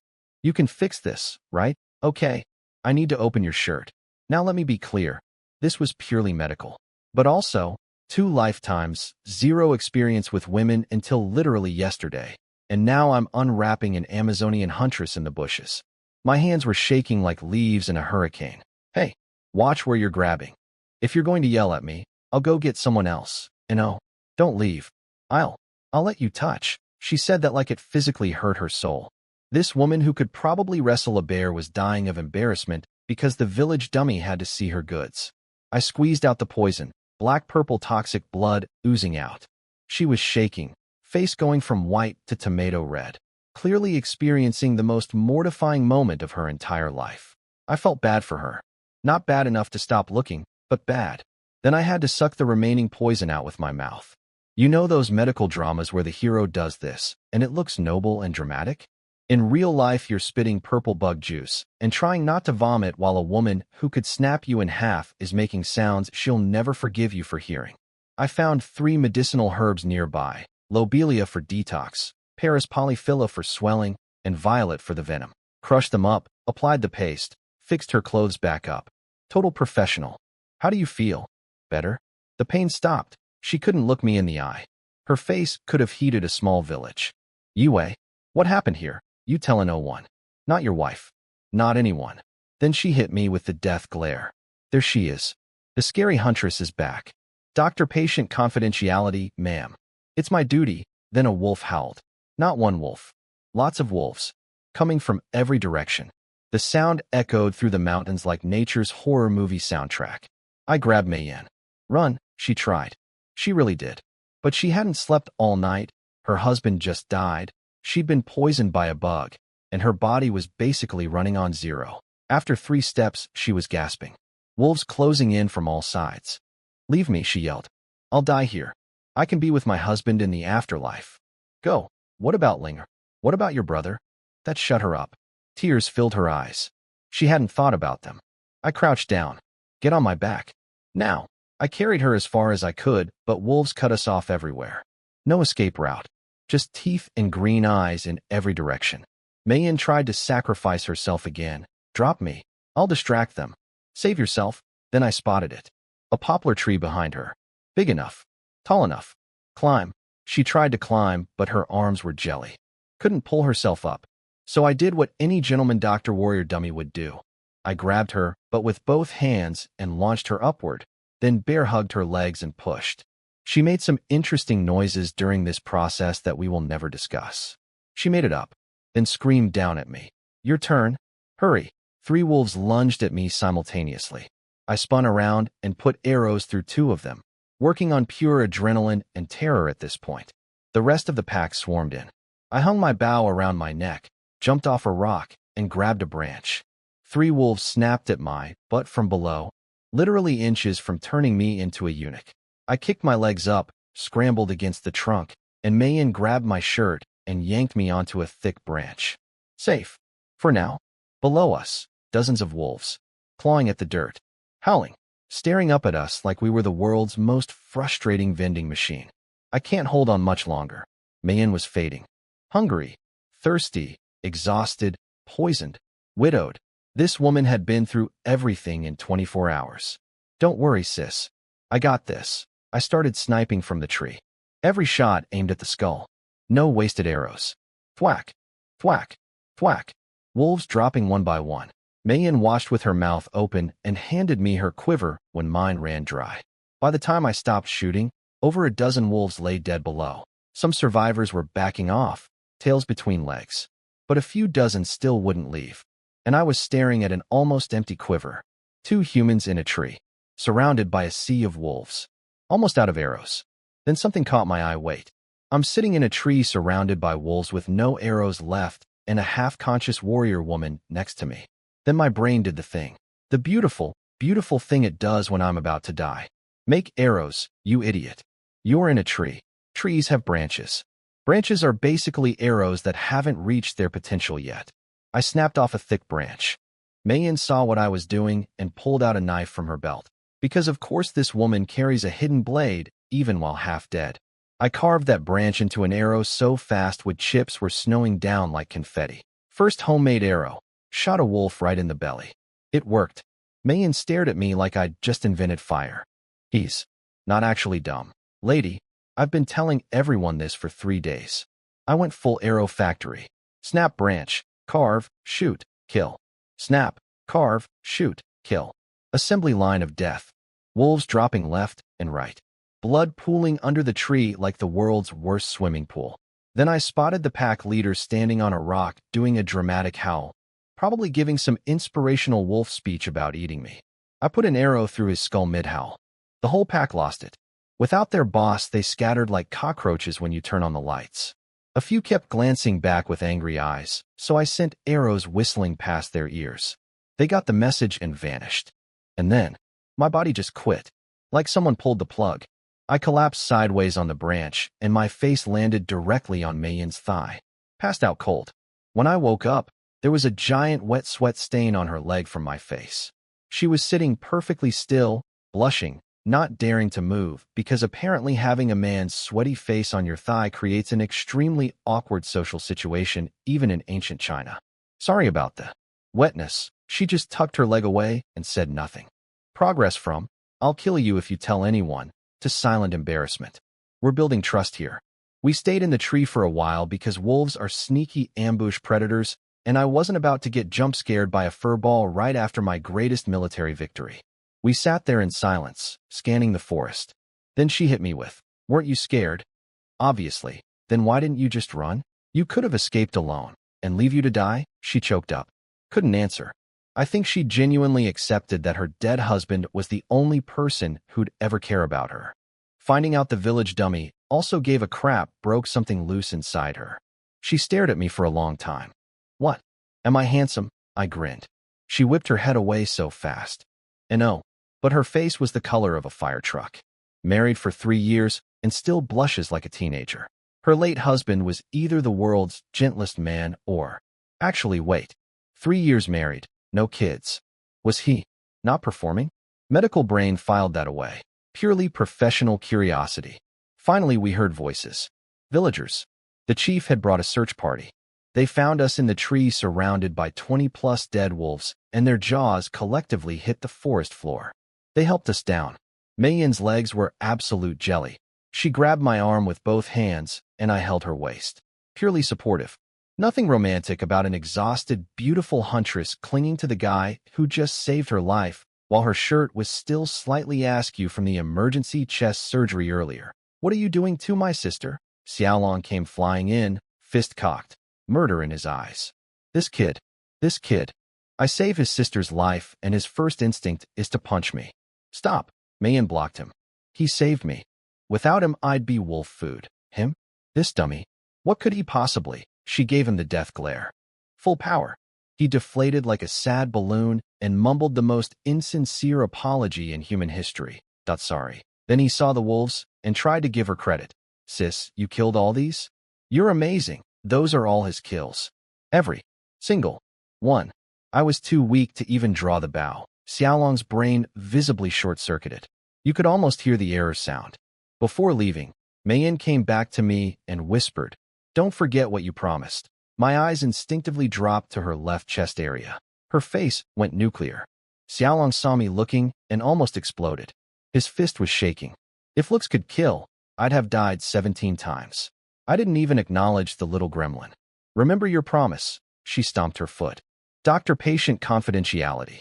You have my word. She gave me one last weird look and left. The villagers counted the bodies.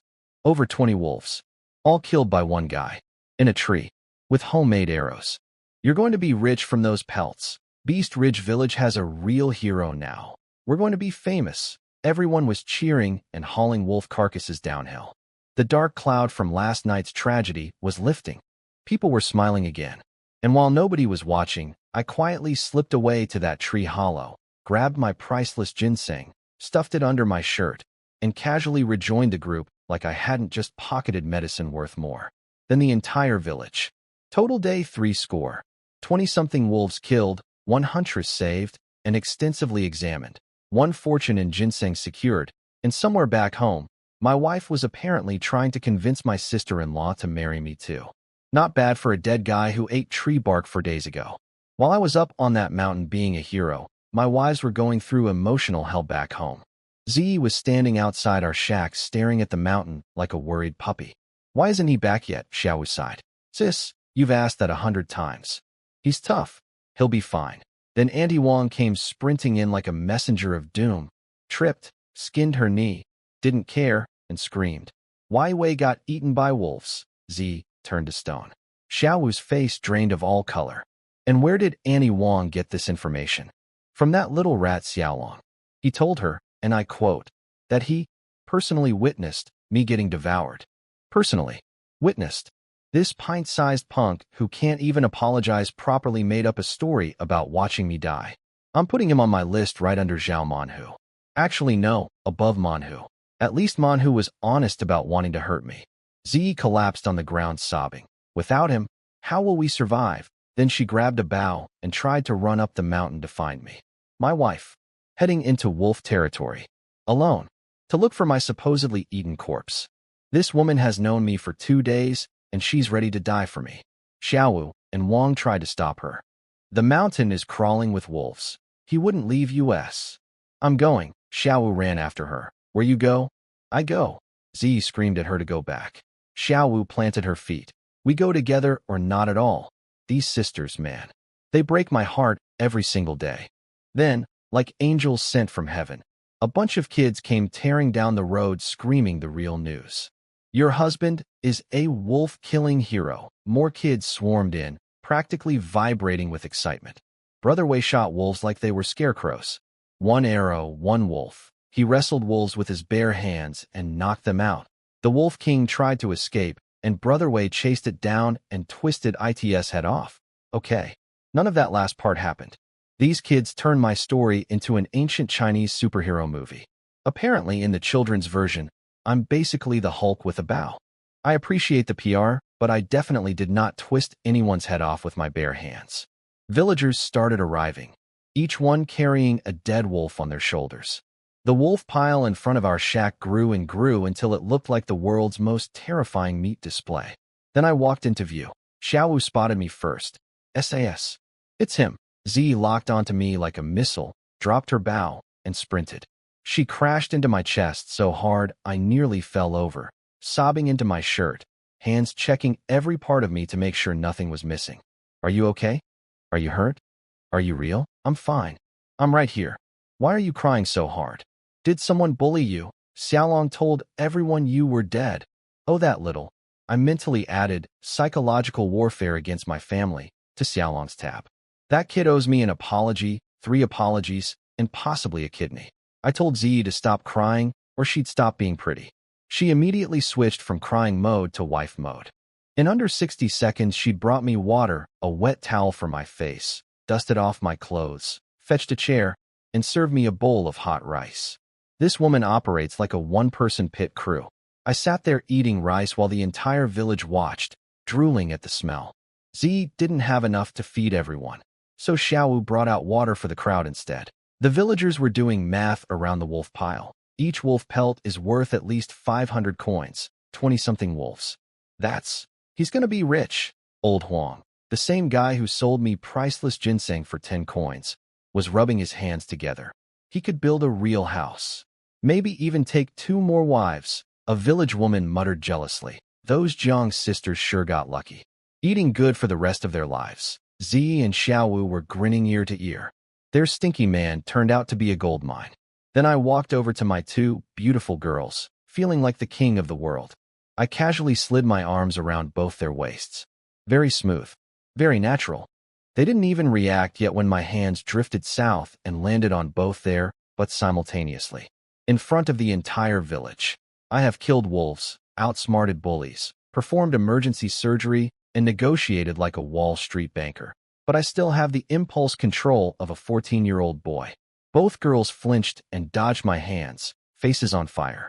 Thank God the villagers were too busy chatting to notice. I just double-grabbed my wife and sister-in-law's butts in broad daylight. Otherwise, these 2 would have died of embarrassment right there. But here's the thing.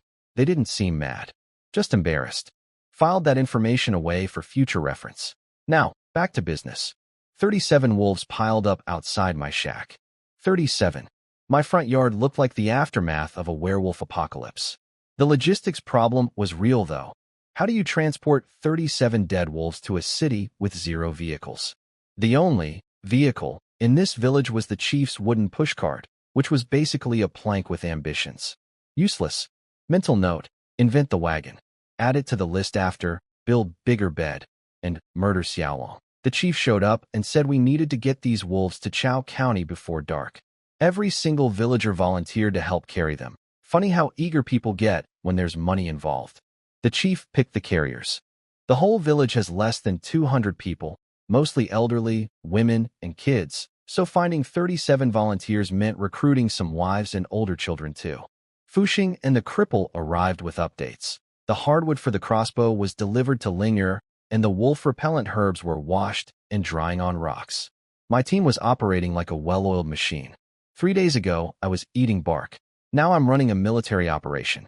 Z and Xiaowu ran up wanting to come along. I brushed a strand of hair behind Z's ear. Very smooth, very romantic. And told them they had an even more important job, leading the village women and kids in making wolf-repellent powder. I explained the recipe to the whole crowd. Dry the mugwort, jack in the pulpit, and buttercup, grind them into powder, mix together. The mugwort jams wolf noses. The jack in the pulpit is toxic enough to scare them off, and the buttercup burns like pepper spray. A kid asked, "How do you know all this stuff?" "Read lots of books, kid." "Yeah, books. From a parallel dimension." Same thing. Z was staring at me with hard eyes. Even Xiaowu had a complicated look on her face, somewhere between admiration and confusion about why the village idiot knows more than every scholar she's ever met. I sent the villagers off to find cloth bags for the powder, then pulled my wives inside and locked the door. Time for the big reveal. I pulled out the ginseng from under my shirt. It practically glowed in the sunlight. Zi's eyes went saucer-wide. Is that ginseng? Turns out her dad, being a former government official, had once received a ginseng as a gift from another politician. But it was way smaller than this beast. This one's at least 20 to 30 years old, I said. Extremely rare. I told them I'd originally planned to sell it. But since the wolf pelts would bring in plenty of cash, they should keep the ginseng and brew tea with it daily to strengthen their health. Both sisters' eyes went red with tears. Again, these girls cry more than a soap opera. But honestly, every single time they cry it punches me right in the feelings. Then I looked at Zi's lips. Slightly pouty. Slightly parted. I kissed her. A real one. On the lips. Husband, don't. I can't handle it. Xiaowu's face went crimson. She wriggled out of my arms and spun around like she'd witnessed a crime. I don't believe you can't handle it, I said, and kissed Zi again. She went completely limp. Full noodle mode. Trembling. Gasping. Leaning against me like her skeleton had dissolved. 2 kisses, and this woman turned into jelly. My brain immediately started doing calculations. If 2 kisses does this, what happens on the wedding night? We might need to call a doctor. Oh wait, I am the doctor. I glanced at our tiny bed. Mental note upgraded from build bigger bed to build bigger bed urgently. I let her go before she actually fainted, told them I'd be back before dark, and headed out. Behind me, Xiaowu muttered to Zi, how is brother-in-law this capable? If he's this talented, why was he dirt poor before? Excellent question, little pepper. The answer involves interdimensional soul transfer, but let's save that conversation for never. I stopped by Linger's shop. She was hammering away at the crossbow components, drenched in sweat, hair stuck to her face, clothes clinging to her back. The forge was blazing. She looked like a blacksmith goddess. I gave her detailed instructions on the crossbow, trigger mechanism, and bowstring tension. She nodded at everything, didn't miss a beat, and promised to finish before dark. This girl lost her brother last night, and she's already back at work building weapons to avenge him. Iron Linger is made of actual iron. I caught up with the wolf-carrying parade heading to Chao County. 40 villagers marching down the road, each hauling a dead wolf on their shoulders. We looked like the world's most metal funeral procession. People from other villages along the road stopped and stared with their mouths hanging open. 37 wolves being carried by a ragtag army of starving peasants, led by the guy everyone used to call Dummy. Life comes at you fast in the Yongxing dynasty. Every village we passed through on the way to Chao County, people stopped and stared like we were a parade from hell. 40 peasants marching in a line, each carrying a dead wolf. We looked like the world's scariest delivery service. How did you do this? Did you hire professional hunters? We didn't stop to chat. Clock was ticking. Had to sell these wolves and get home before dark, because guess what? The wolves that didn't die might come back tonight for round 2. At the city gates, the guards nearly dropped their spears. Citizens were gawking. Inside the city, people were pointing and whispering. Which village is that? Must be a village of heroes. The chief was walking so straight and tall you'd think he grew 3 inches. Even the skinniest, most ragged villager was strutting like a runway model. Nothing builds confidence like carrying proof that you're not at the bottom of the food chain anymore. Fuxing rented a market stall. We dumped the wolves. A crowd formed instantly. Business was booming. Fur traders, merchants, random curious people. Everyone wanted a piece. In 30 minutes we'd sold almost 20 wolves at 600 to 850 copper each. I was doing mental math and my brain was making cash register sounds. Then SHE walked up. A woman in an expensive blue-green dress. Not drop-dead gorgeous, but sharp-looking. Clean. Rich. The kind of woman who walks into a room and everyone shuts up. Her eyes were scanning the wolves like a CEO evaluating inventory. You're all from the same village? Yes, miss. Fuxing nodded eagerly. How many hunters does your village have? The cripple, bless his honest, stupid heart, opened his mouth. Just one. And he killed all of. The chief slapped his hand over the cripple's mouth so fast it made a clapping sound. He's joking. Haha. These were a team effort. Whole village. Very dangerous. Took forever. Fuxing backed him up with a whole dramatic story about our wolf hunting squad. Smart move. If word gets out that one guy killed 37 wolves, I'd either get recruited into the army or assassinated by someone who sees me as a threat. Neither option appeals to me. The woman's eyes flickered with disappointment. She was clearly hoping to find whoever did this, but she recovered fast. I'll take all remaining wolves. 800 coins each. You deliver them to my warehouse. Done. Sold. No haggling needed. She pulled out a bag of silver like it was pocket change. This woman had more money in her purse than my entire village earns in a year. We followed her to a place called Fortune Gathering Hall, a massive estate with red doors, stone lion statues, pavilions, gardens, fake mountains, ponds, and enough carved wooden pillars to make a palace jealous. The chief whispered, "I think this is the Su family mansion. Richest family in Chao County." I stared at that compound with my fists clenched. 3 days ago, I ate tree bark. Today, I'm delivering wolves to a mansion. 1 month. Give me 1 month, and I'll live in a place like this. The woman, Wang Xinxiao, apparently a manager, told us, "Bring us any future goods. Wolves, bears, leopards, tigers. Top market price." The villagers were practically drooling. A guaranteed buyer with deep pockets? Christmas came early to Beast Ridge. We left. But what I didn't know was what happened after we walked out. Turns out, behind those fancy doors, Wang Xinxiao reported to her boss, Su Yao. Tall, elegant, dressed in white like a snow queen, reading ancient business strategy books in a room that smelled like expensive incense. This woman was basically the Elon Musk of ancient China, except prettier and probably smarter. Then their security guy, Sun Yaren, a sharp-eyed bodyguard in black, dropped a bomb. "Miss, all 19 wolves were killed by the same person, Wang Xinxiao." Impossible. Who could? Sun Yaren. I've been in this business for years. The wound patterns are identical. Same angle, same force, same weapon. One shooter. Su Yao's eyebrows went up. One person killed 19 wolves? The cripple started to say it was one person before someone shut him up, Wang Xinxiao admitted. Su Yao's eyes lit up like she'd found buried treasure. Bring them back.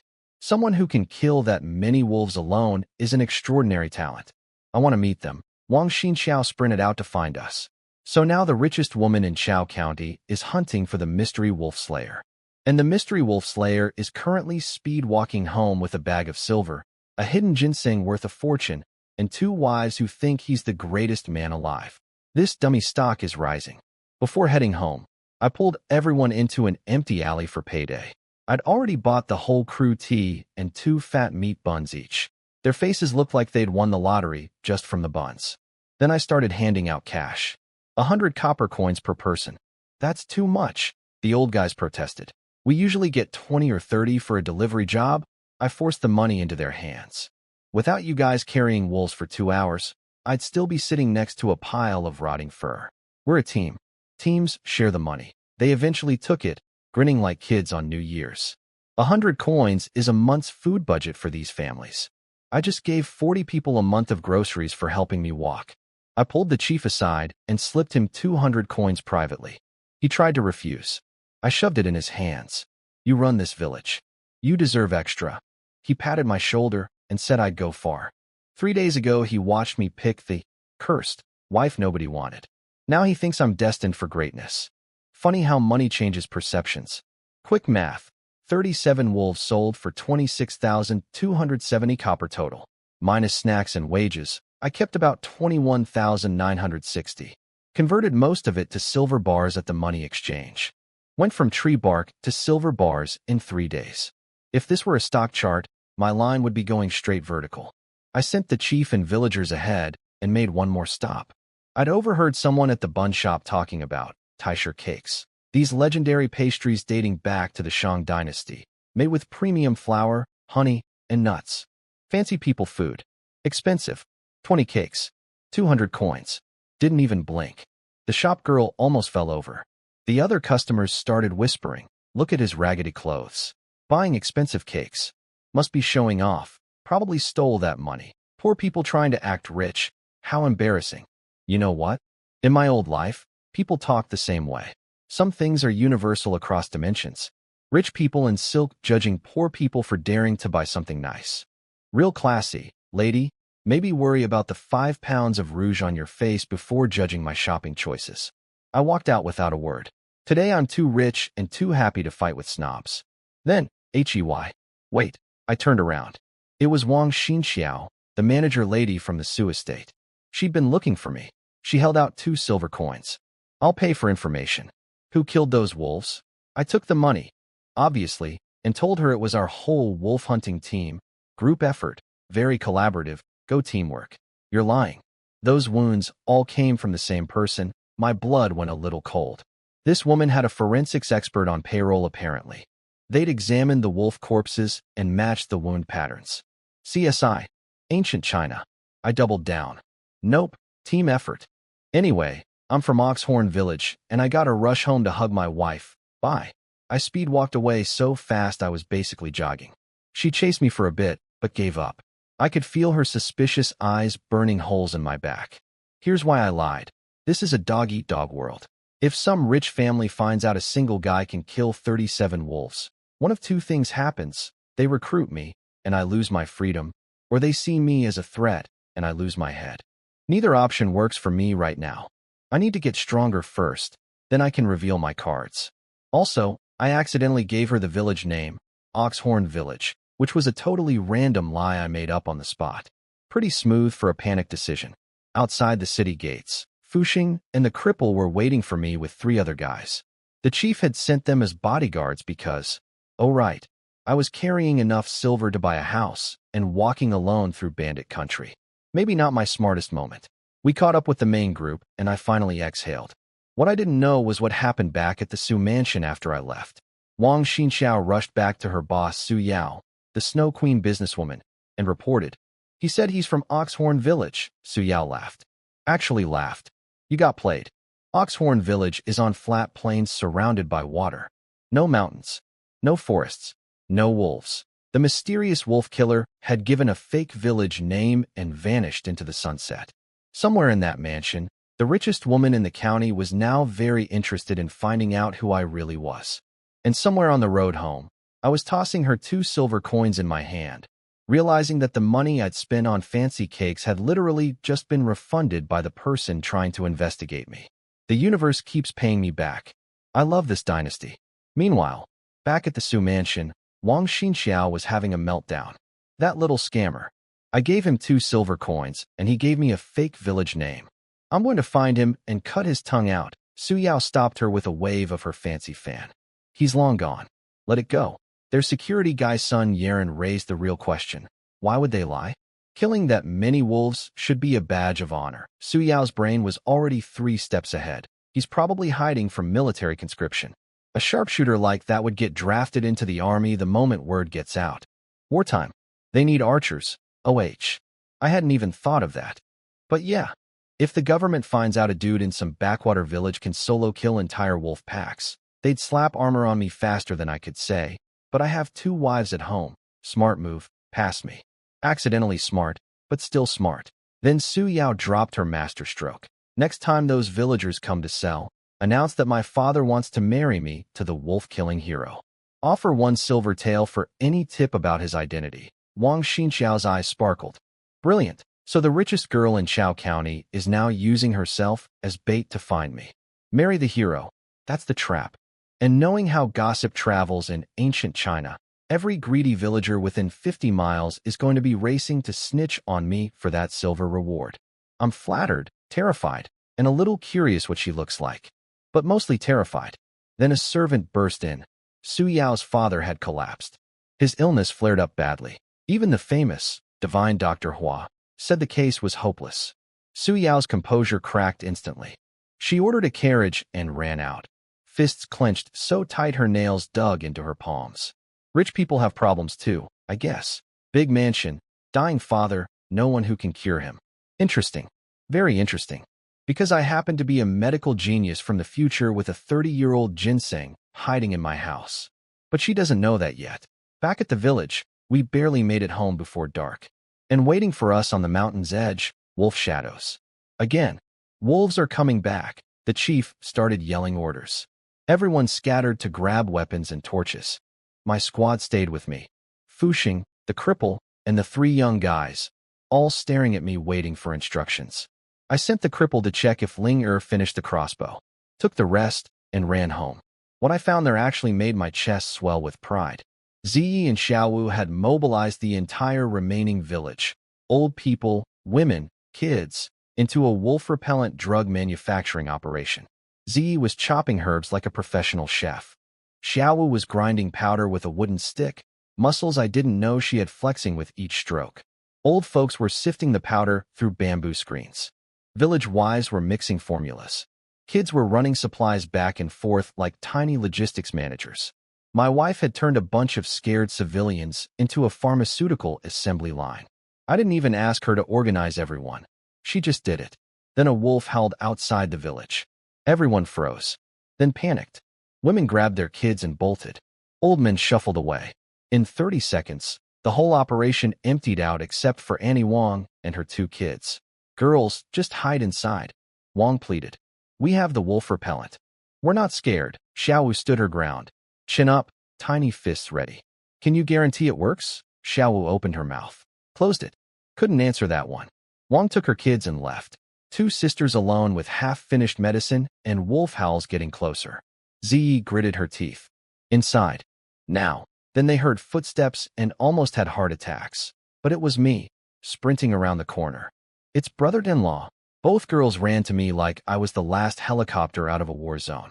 I sent Fuxing and the boys to finish making the medicine, then pulled Ziyi inside. She started reaching for a water cup to serve me, because this woman's first instinct in any situation is to take care of me. But I grabbed her, pulled her close, and kissed her right on the lips. No forehead kiss.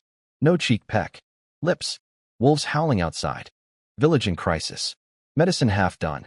Army of predators approaching. And I'm in here kissing my wife because honestly, after killing 37 wolves, outsmarting a rich businesswoman, buying stolen ginseng, performing emergency chest surgery on a huntress, and surviving 3 days in ancient China, I've earned this kiss. Ziyi went limp in my arms after the kiss, and then felt something hard pressing against her from my chest area. Husband, what's in your shirt? Before your mind goes there, it was money. A bag of silver. I pulled it out and handed it to her. She opened it, and her eyes nearly fell out of her skull. Is this 20 taels of silver? For context, 20 taels could buy a decent house. 3 days ago, our most valuable possession was leftover tree bark. This is just the beginning, I told her. I'm going to make way more. She stuffed the silver under the bed with yesterday's haul. Our mattress is now sitting on top of more money than most villagers will see in their lifetime. We're sleeping on a fortune. Literally. Then she did something that short-circuited my brain. She jumped into my arms and kissed me.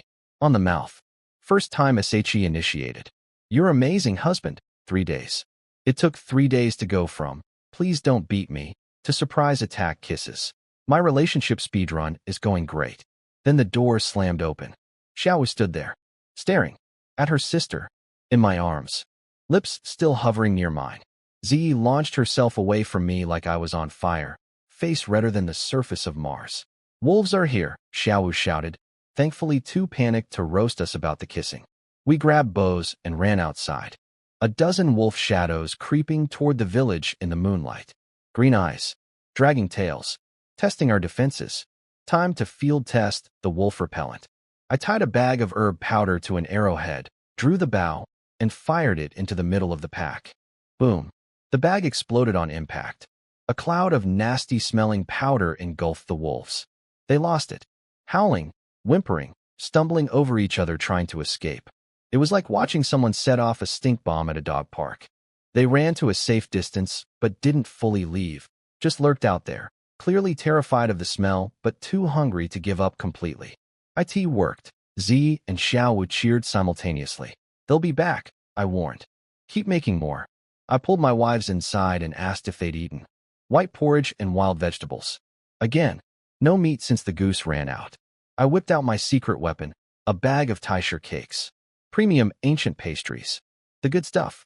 I asked that Taisher cake. Xiaowu's eyes went the size of dinner plates.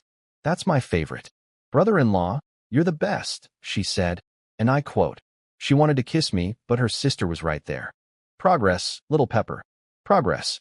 Xiaowu inhaled 3 cakes in about 90 seconds. I told her to slow down before she choked. Z ate delicately, taking small bites, and then suddenly started crying. Why are you crying now? You're too good to us. Ma'am, please. I can handle wolves, bullies, and poisonous bugs, but I cannot handle you crying while eating pastries. It destroys me. I kissed her forehead. She turned pink and smiled through the tears. Then, Door explodes open again. Does nobody knock in this dynasty? Linger burst in like a tiny hurricane. The crossbow is done. She held it up like Simba from the Lion King. Bronze-colored body, gleaming in the lamplight. My design. Her craftsmanship. Our baby. Range? I asked. 150 paces. Accurate. I did the math. 1 pace equals about 1.3 meters. That's roughly 200 meters of kill range. In an era where most bows top out at maybe 50 to 80 meters effectively, this thing was basically a sniper rifle. I took it outside. Wolves still lurking in the distance like creepy shadows. Deep breath. Aim. Squeeze the trigger. Thwack. A wolf 200 meters away dropped like someone flipped its off switch. Headshot. Hit. Linger jumped so high she nearly achieved orbit. I reloaded. Fired again. Another wolf face-planted into the dirt. Again, everyone was screaming and cheering. I kept shooting. Every single bolt found its mark. The surviving wolves finally decided that whatever was in this village was not worth dying for and scattered into the night. Then more howling from the west side. Round 2. Everyone follow me. I led the charge. Crossbow in front, Z and Xiaowu with bows behind me, Fuxing and the boys carrying wolf-repellent bombs and farm tools. We were basically the world's most ragtag military unit. Wolves burst from behind a hut. We opened fire. 3 dropped instantly from arrows. But there were too many. They kept coming. Fuxing and Linger started chucking herb bombs. Poof, poof, poof. Stink clouds everywhere. Wolves screaming and retreating. We chased them, shooting as we ran. My crossbow was a machine. Load, aim, fire, repeat. Ziyi and Xiaowu were landing shots in the dark like they'd been doing this for years instead of one day. Fuxing and the boys went hand-to-hand with the wolves that got too close, swinging, carrying poles and sickles like medieval maniacs. It was chaos. It was terrifying. It was the most badass thing I've ever been part of. We were a village of starving nobodies 3 days ago. Tonight we were an army. 30 minutes of pure carnage later, 30-something wolves lay dead, and only a handful escaped with their tails between their legs. The ground looked like a horror movie set. Blood everywhere. Wolf corpses scattered like furry speed bumps. The chief arrived with reinforcements just in time to see we'd already handled everything. Their faces were priceless. Jawdrop City. We distributed the leftover wolf repellent to the other teams and swept the rest of the village. South side, east side, every corner. Took about an hour total before the whole village went quiet. Finally, everyone gathered together. Meiyan and Xiaolong showed up too, fully armed. Village is clear, Meiyan reported, panting. Cheers. Actual cheering. Hugging. Crying. People who thought they'd die tonight were celebrating being alive. Without Yi Wei's crossbow and wolf repellent, we'd have lost people tonight. That crossbow is magic in his hands. 1 shot. 1 kill. The stink bombs had. Wolves running like they sat on hot coals. Annie Wong was crying. First time in my life that wolves entered the village and nobody died. That hit different. These people have been living in terror for years. Wolves come, people die, and everyone just accepts it. Tonight was the first time they fought back and won. Because of a crossbow I designed, herbs I identified, and a blacksmith girl who built the weapon while grieving her dead brother. I noticed Meiyan staring at me with this weird soft expression. Under the moonlight, she was looking at me like I was someone worth looking at. The scrawny dummy she dismissed yesterday was suddenly interesting to her. Xiaolong noticed his sister staring. His fists clenched so tight, I thought he'd pop a blood vessel. Then the little gremlin opened his mouth. What's so impressive? Give me that weapon, and I could do the same thing. Xiaowu pounced. Oh yeah? Then go kill a few dozen wolves yourself. They're all dead already. Where am I supposed to find wolves? Fine. Go kill some bandits then. The Poison Snake Mountain gang comes every month to steal food and kidnap women. Go kill them, tough guy. Xiaolong puffed up his chest. Fine. If I kill bandits, what do I get? I'll be nice to you forever. Deal. I'm going right now. He sprinted off into the darkness. Meiyan panicked and chased after him. Xiaolong, stop. He was gone. That boy has the survival instincts of a lemming. The mention of bandits killed the celebratory mood instantly. Every face went dark. They're coming in 5 days to collect tribute. Last year they took 3 girls. We don't even know if they're alive. If we resist, they'll slaughter everyone. Another problem. Another threat. Wolves weren't even our biggest issue. Bandits were. And they're coming soon.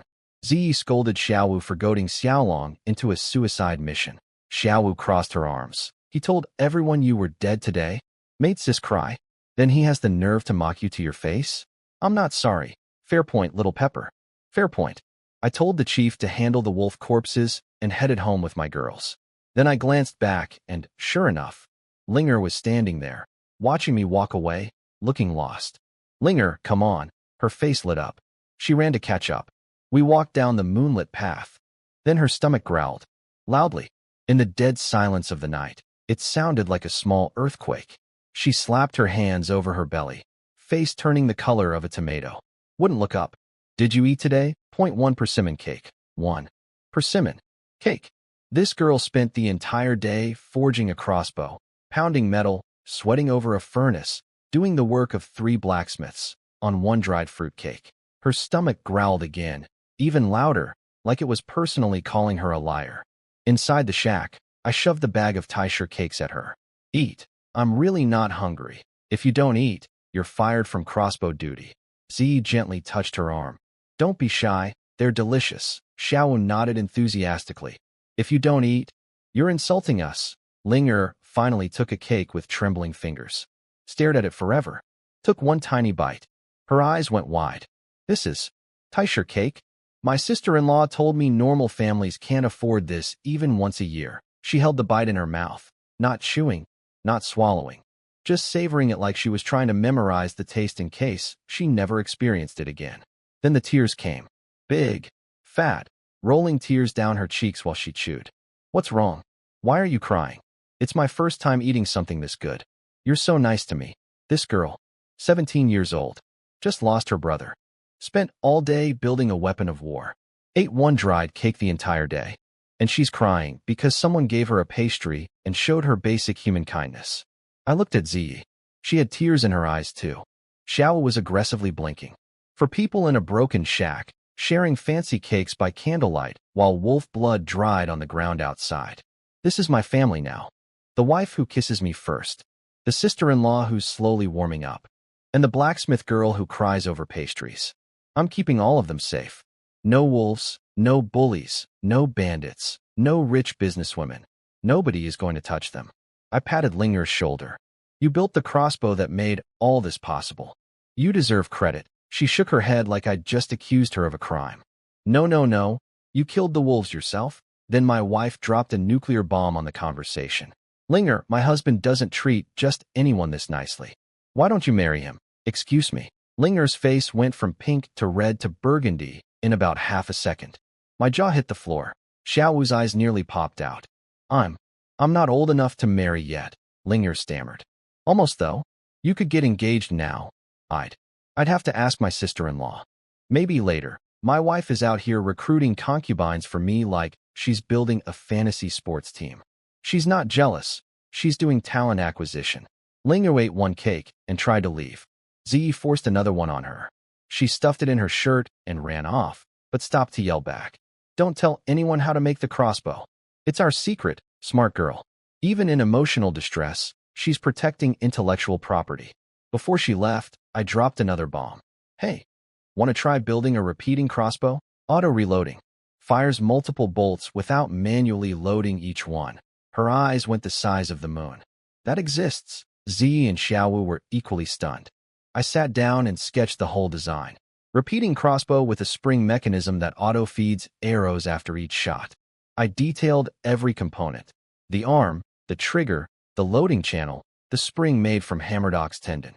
Linger's nose was practically touching the paper.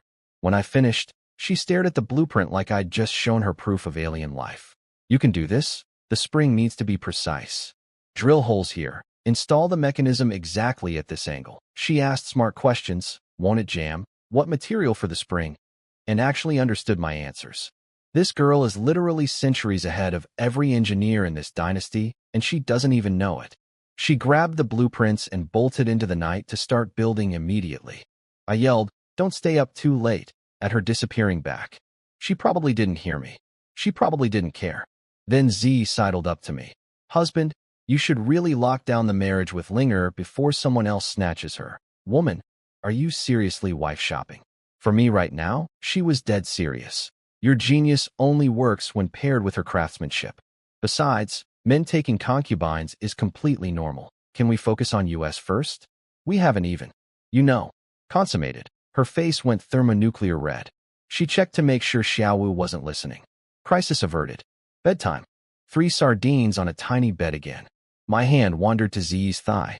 She grabbed it instantly. I glanced at Xiaowu, seemed asleep. Leaned over and whispered, "Tomorrow I'm building us a big house." Z whispered back, "When we have our own room. Don't forget to make me yours, OH. Oh my.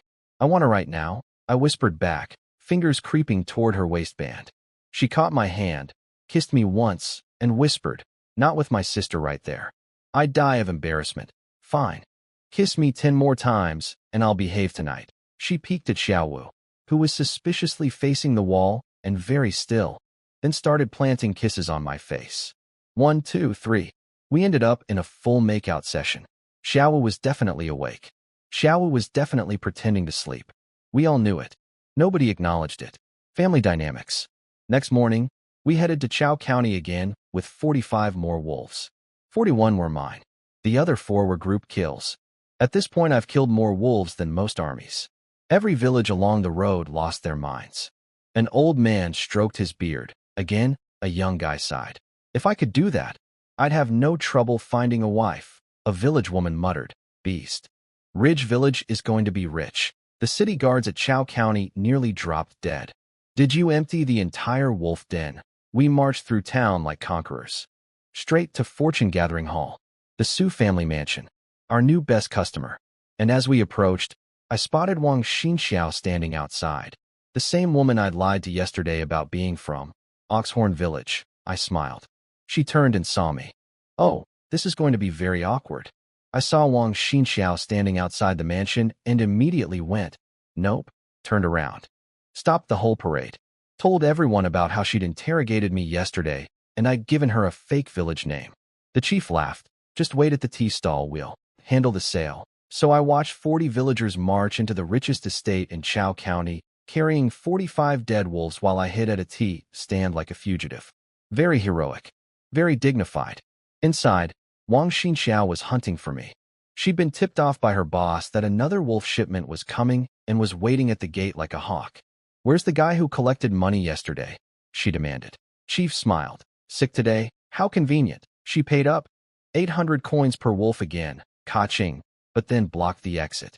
"Which one of you is the wolf-killing hero?" Everyone went poker face. The chief puffed out his chest. "We all are. Team effort." Their forensics guy's son Yeren wasn't buying it. "Bull. These wolves in yesterday's were killed by the same person. I can tell from the wounds." Awkward silence. Then Wang Xinxiao played her trump card. "No need to worry. Our master wants to find this hero and make him his son-in-law. Whoever tells us who he is gets 1 silver tael." She dangled the coin. Eyes lit up across the room. 1 tael is serious money for these people. But my village, my beautiful, loyal, underpaid village, held the line. It was a team effort. Yep, that's right. Every single person backed the lie. Wang Xinxiao and Sun Yeren stood there completely stumped. The chief said, "If that's all, we'll be going," and marched everyone out. I could have cried. These people are eating tree bark and turning down silver to protect my identity. I'm buying them all the meat buns they can eat. But, because there's always a but, someone went missing from the group. "Where's Sun Ping?" Sun Ping. The guy whose 10-year-old son got snatched by wolves. Apparently, he'd slipped away and gone back to the mansion to snitch. He was in there telling Wang Xinxiao everything. His name is Yi Wei. He's our village doctor. He's the hero, but here's where the universe had my back. Wang Xinxiao took one look at this desperate guy trying to claim the reward and thought, "Nice try, scammer." She'd already been burned by me yesterday with the fake village name. So now she assumed everyone was lying for money. She had her guards throw him out. Ha. The one guy who actually told the truth got kicked out as a liar because I'd already destroyed her trust in humanity. My lie from yesterday is still protecting me today. Past me continues to be a genius. The chief caught Sun Ping outside, and the whole village surrounded him. "Did you snitch?" "I was looking for the bathroom. I got lost." Nobody believed him. He swore on heaven and lightning bolts. The chief gave him a death glare. "If I find out you're lying, you're done." We all knew he was lying. He knew we knew. But Wang Xinxiao hadn't believed him anyway, so no harm done. This time, the chief handed me the money at the tea stall. Another massive bag of silver. I shoved it in my shirt. At this point, my torso is basically a bank vault. The chief was worried. They're suspicious. If they find out it's you, you'll get conscripted into the army. The battlefield is a death sentence. Fuxing jumped up. If you go to war, I'm going with you. The cripple. If you go to war, I'll chop firewood for your family forever. Some other genius. We'll take care of your wives for you. We'll comfort them. Nobody is comforting my wives. I comfort my own wives, I snapped. Relax, everyone. Nobody's going anywhere. Eat your buns. I went shopping again. For roast ducks, more Taisher cakes, and a big sack of supplies. My wives are going to eat like queens tonight. Heading back to the tea stall with my giant sack of goodies, I spotted 3 horses coming up the road. Wang Xinxiao and 2 men. She was heading toward Beast Ridge Village to investigate. Riding right past where I was standing, she turned her head, looked directly at me. Oh no, not again. I turned away and speed-walked like my life depended on it. Which it kind of did. Wang Xinxiao squinted at my back. Something flickered in her brain. That guy looks familiar. But then she thought, nah, that little scammer wasn't this handsome. She called me handsome. Well, she called me, not the scammer, because the scammer wasn't handsome enough. Which means she thinks I'm handsome, but the scammer version of me isn't. Lady, we're the same person. But hey, I'll take the compliment. She rode off toward the city gates at full speed. Heading to Beast Ridge Village, no doubt. Good thing I'm not in Beast Ridge Village right now. Universe, still on my side. Back at the tea stall, I paid everyone again. Same deal as yesterday, fair wages all around, plus extra for the chief. Then I pulled Sun Ping aside. I checked with the mansion. Talk. He crumbled like a wet cookie. Hit the floor on his knees instantly. I'm sorry. I thought if you became their son-in-law you'd be rich and happy, and I'd get the silver reward. I didn't think about the army thing. Wait. Son-in-law? They want me to marry the rich girl? Interesting. Very interesting. But also suspicious. What kind of mega-wealthy beauty needs to recruit husbands through wolf bounties? She's either ugly, crazy, or both. I let Sun Ping off with a warning. The guy just lost his 10-year-old son to wolves. I'm not going to destroy him over a stupid mistake. And tossed him 100 coins. He stared at the money, then at me, then started crying. This village runs on tears. Everyone cries. All the time. I've made more people cry in 3 days than most therapists do in a career. Next order of business. I need a house. A real one. Made of bricks. Not straw. Not mud. Bricks. Because I refuse to spend another night in a shack where 3 adults share a bed the size of a surfboard, and I can't even touch my wife without her sister hearing everything. Anyone know a brickmaker? I asked. The chief mentioned a guy named Lu Yaoan in Yellow River Town, supposedly the best brick craftsman around. So we went. An hour later, we arrived. Cute little town. Kids playing under trees, stone paths, thatched roofs with chimney smoke. Very picturesque. Very poverty-stricken. We found Lu Yaoan's house surrounded by an angry mob. Turns out this master brickmaker got drunk last night and beat up his neighbor's little brother. Now the neighbor's 3 older brothers, Niu Taihang, Niu Beishan, and Niu Gangtu. I swear ancient Chinese parents just named their kids after wrestling moves. Had him tied up like a pig and were demanding 10 silver taels or they'd drag him to court. Lu Yaoan was a skeleton of a man, kneeling in the dirt, begging. Behind him stood his sick elderly mother coughing her lungs out, his pale, terrified wife, and a tiny son hiding behind her legs. The beaten guy was lying on a straw mat looking like someone had used his face as a punching bag. Both eyes black, face swollen like a balloon. Honestly, for a scrawny drunk, Lu Yaoan threw some decent punches. 10 taels was highway robbery, though. The chief confirmed, that's extortion. He doesn't have that kind of money. I watched the 3 brothers drag Lu Yaoan's entire family out of their house while they screamed and begged. The old mother could barely stand. The little boy was crying. I couldn't watch anymore. Stop. Everyone turned. I stepped forward, cool as a cucumber. If you send him to court, you get 0 money. The magistrate doesn't pay you. He just punishes him. You walk away empty-handed. The brothers paused. Their 2 brain cells were processing this. I went inside with Lu Yaoan and got the full story. He'd been broke for years trying to pay for his mother's medical treatment. Hadn't worked as a brickmaker in over a year. Had a few dozen coins to his name. I told him, I'll pay your debt and treat your mother's illness. In exchange, you come build my house. He hit the floor crying. I'll be your ox and horse forever. Everyone in this dynasty wants to be my livestock. I'm building a zoo. I took 3 silver taels outside and faced the brothers. 3 taels. Take it or leave it. If you want more, go ahead and drag him to court, but then you get nothing and waste a week of your time. The 3 Neo brothers stared at my silver like dogs staring at a steak. 3 taels was still a lot of money, enough to shut them up. Big brother Neo snatched the coins, gave Lu Yaoan one last death glare. Next time, I'll destroy you, and they dragged their balloon-faced brother away. We untied Lu Yaoan. His whole family hit the floor kowtowing at me. His mom, his wife, his little kid, everyone face down on the dirt. I'm starting to think ancient Chinese ground has a magnetic pull on foreheads. Inside the house, I gave them my meat buns. Lu Yaoan's little boy grabbed one and inhaled it like a vacuum cleaner. Kid hadn't eaten properly in who knows how long. I sat down and checked the old mother's pulse. 2 lifetimes of medical knowledge kicked in. Weakened spleen and stomach, depleted blood and qi, rheumatic joint disease, and eye problems. The whole family went slack-jawed. I just listed every single symptom she had without her telling me half of them. This won't be fixed overnight.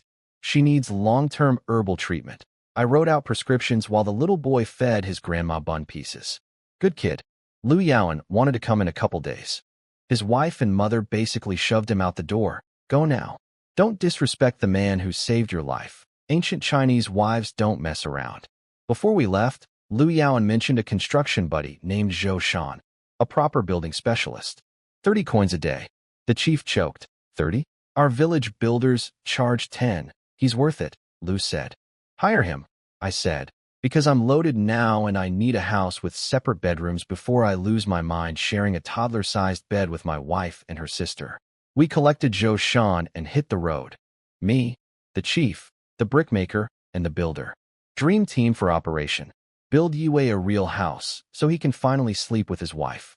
On the road, I bought more buns because apparently that's all I do now, kill things and buy buns. Then I spotted 2 beggars collapsed on the roadside. A man and a little girl.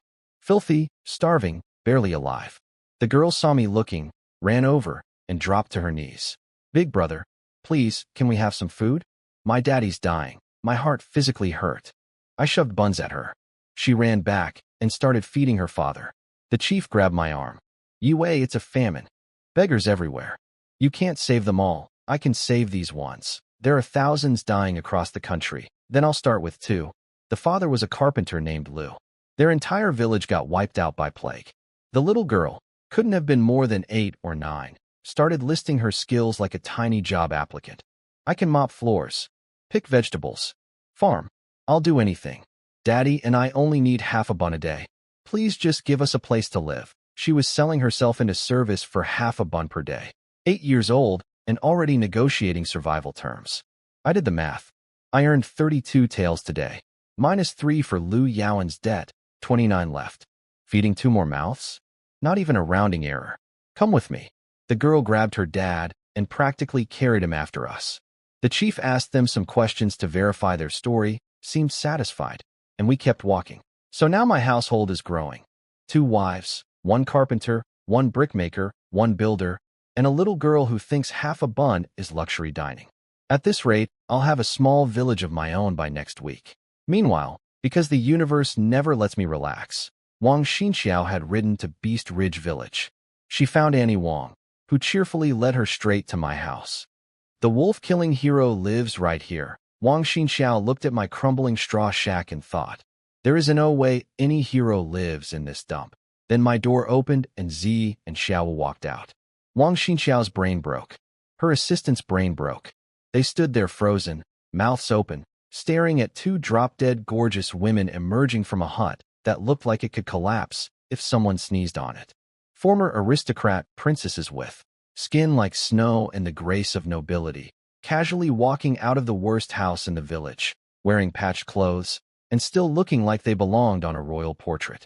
Wang Xinxiao was thinking, how are these women living here? And my beautiful, oblivious wives were thinking, who are these people and why are they staring at us? I was 30 minutes away, carrying buns and a carpenter, completely unaware that the rich girl's detective squad had just found my front door and was currently face-to-face with my wives. This cannot possibly go well. So while I was out collecting craftsmen and orphans like Pokemon, Wang Xinxiao had invaded my home base. Ziyi asked politely, "What do you want with my husband?" Wang Xinxiao smiled. "We want to discuss a business partnership. Can you bring him out?" "He's not here." "Not here." She clearly didn't believe it. Then she tried to walk into my house like she owned the place. Ziyi blocked the door. Xiaowu, my beautiful little attack dog, sprinted inside, grabbed a bow, and came out with an arrow pointed directly at Wang Xinxiao's face. Wang Xinxiao and her bodyguard turned the color of cottage cheese. "We mean no harm," Wang Xinxiao squeaked, suddenly very respectful. They agreed to wait outside. Smart choice. My sister-in-law doesn't bluff. She waited and waited. The wolf-selling crew returned, but I wasn't with them. She rode back to my house at sunset. Ziyi apologized. He went to handle other business. Xiaowu even offered water. These sisters have more class than this whole county. Then I showed up with my entourage, the chief, the brickmaker, the builder, the carpenter, and his little daughter.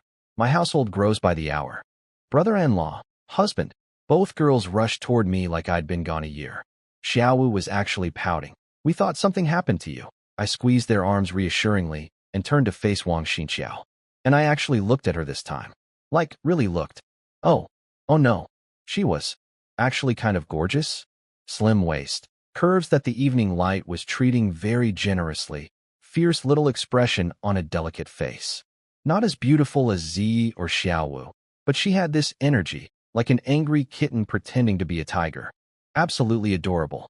My brain immediately went, if the maid looks like this, what does the boss look like? Bad brain. Focus. Little scammer. "Do you know how long I've been looking for you?" she snapped, trying to sound intimidating, but coming across like an angry bunny. I smiled. "Miss Wang, nice to see you again. You didn't come all this way for those 2 silver coins, did you? My mistress wants to meet you." "Oh, and here I thought you wanted to see me. How disappointing." Her face went red, like someone had slapped both her cheeks with roses. She couldn't look me in the eye anymore. I could practically see her brain short-circuiting. She tried to regain composure. "My mistress is eager to meet talented people. She knows you're the marksman. She wants to be acquainted. If she wants to meet me, why didn't she come herself? Did she send you to scout first?" Her heart rate visibly spiked. "You? How did you?" I guessed their exact strategy in one sentence. Su Yao had sent her to evaluate me before committing to a personal visit. Wang Xinxiao's poker face was absolutely terrible. She tried the prestige card. "My mistress is the richest family's daughter in Chao County. Being associated with her can only benefit you." My stupid mouth activated before my brain could stop it. "So what does your mistress look?" Ahem. I almost asked if the rich girl was hot. In front of my wife. Caught myself at the last millisecond and faked a cough. What I meant was, "I'm feeling unwell today. Tell your mistress to come visit another time." Wang Xinxiao looked personally offended. "Do you know how few people get personally invited by my mistress?" "Don't be ungrateful." She bit her lip while saying it. I want to pinch this woman's cheeks so bad. I pulled out the 2 silver coins I'd scammed from her yesterday and held them out. "Here, take your money back. And tell your mistress to come in person." She refused the money, flipped onto her horse with surprising athleticism, and rode off trying to maintain dignity. But I could tell. She was flustered. Confused. Maybe a little. Interested? Her assistant whispered, "That guy has some nerve." Wang Xinxiao cut him off. "Don't say that. He has his reasons. So what do we do?" "Bring Miss Su here tomorrow." "Is that really necessary?" "Yes." "This guy? He's worth it." She whipped her horse and galloped away toward the sunset, probably replaying our conversation and getting mad at herself for blushing. Back in the village, Linger bounced over. "Is it true? The richest man in Chao County wants you as his son-in-law." "Yep." Her face did something complicated, excited, sad, and jealous all at once. "That's great. Just don't forget about me. I mean, don't forget about us villagers." Smooth recovery, Linger. Real smooth. Meiyan was also staring at me with an unreadable expression. The woman whose chest I performed emergency surgery on yesterday was looking at me like I was the last slice of cake at a party. I announced to everyone, "Relax. I'm not becoming anyone's live-in son-in-law. I don't do that. If anything happens, I take concubines." on MY terms. Then, and I'm not proud of this, my eyes did a completely involuntary sweep across Lingers and Mei Yan's upper architecture. Both women noticed, looked down at themselves, looked back up at me. My hands were literally itching. 3 days in this dynasty, and I've gone from a virgin med student who'd never touched a woman to a guy mentally building a harem while his wife actively encourages it. This world is going to be the death of me. But what a way to go. We got home. Door closed. My 2 girls immediately started inspecting me like I was a package that might be damaged in shipping. I'm fine. They weren't convinced. Then the real concern came out. Husband, if you become that rich girl's son-in-law, will you abandon us? Xiaowu stared at me with those big eyes full of fear. These 2 had been abandoned by the world once already when their father got arrested. They'd been rejected by every village, almost sent to a brothel. And now they were terrified that the first person who treated them like humans was about to trade up for a richer model. I pulled them both into my arms. You 2 are the most important people in my life. Always. Swear it, Xiaowu whispered. Stubborn to the end. I raised my right hand like I was in court. I swear on heaven itself. As long as I breathe, I will never abandon you. Their faces transformed. Fear gone. Pure happiness. Beautiful moment. Very romantic. Very tender. Then the door exploded open, because nobody in this village understands the concept of knocking. Linger stood there holding a weapon, saw us all tangled up in a group hug, and froze like a deer in headlights. Her repeating crossbow nearly slipped out of her hands. Ziyi and Xiaowu launched out of my arms at light speed. I'm starting to think my wives have a spring-loaded ejection mechanism that activates whenever someone enters the room. The repeating crossbow is done, Linger shouted, holding up her creation like it was the Holy Grail. She'd built it. In one day, after pulling an all-nighter the night before. This girl hadn't slept in nearly 48 hours, and she'd just manufactured a weapon that shouldn't exist for another several centuries. I took it outside, aimed at a mulberry tree 200 meters away, pulled the trigger. THWIP, THWIP, THWIP, THWIP, THWIP, THWIP. 6 arrows. Rapid fire. All 6 embedded in the tree with less than 3 centimeters of deviation from each other.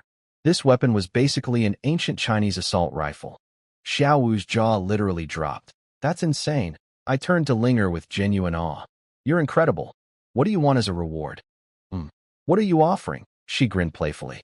Roast duck, Taisher cakes, new clothes, new shoes. She froze, blinked, then frantically waved her hands. I was joking. I can't accept all that. Z pulled her inside and literally piled everything into her arms. Duck, cakes, outfit, shoes. Linger panicked and bolted for the door like a shoplifter. I'm going to sleep. Then I'm building another one for my sister-in-law. Bye. She vanished into the night before anyone could stop her. Ziyi and Xiaowu chased her a few steps, gave up, and shook their heads. That girl is allergic to receiving kindness. Inside, I handed Ziyi another massive bag of silver. She and Xiaowu opened it and went catatonic. How is there more money? Xiaowu shrieked. And there'll be even more tomorrow, I said, patting her head. Ziyi stuffed the silver under the bed with the rest of our fortune. Our bed is now a treasure chest with a mattress on top. She started trembling. What's wrong? There's too much money. What if someone tries to steal it? Xiaowu dropped a bomb. Zhao Manhu was lurking outside today, limping around on his crutch, trying to sneak into our house while we were outside. We didn't dare leave the door unguarded. That pee-pants bully is back? Already? With a crutch and everything? The arrows in his leg and wrist apparently weren't enough of a hint. Then a knock, an actual knock. Thank God. And Mei Yin's voice came through. Dr. Yi, you in there? Z opened the door. There stood Mei Yin in her tight hunting outfit, every curve on full display. My eyes did an involuntary scan of her chest area because my brain apparently has the self-control of a golden retriever. She noticed me looking. Something flickered in her eyes that I chose not to analyze. A thug named Chung Lang from Earth Ridge Village showed up with a knife to meet Zhao Manhu. They might come after you tonight. Be careful. She left before I could respond, disappearing into the darkness with her gorgeous silhouette. Z frowned. Who's Chung Lang? Another village bully. A nasty one. Xiaowu connected the dots. Are they teaming up to rob us? Z went pale. I went quiet. My brain switched from happy husband mode to calculated killer mode. Zhao Manhu had to go. Not tomorrow. Not next week. Now, the man was actively recruiting backup thugs to attack my family. First he wanted my wife. Now he's bringing reinforcements. Every day I let him breathe is another day he plots against us. I grabbed the repeating crossbow.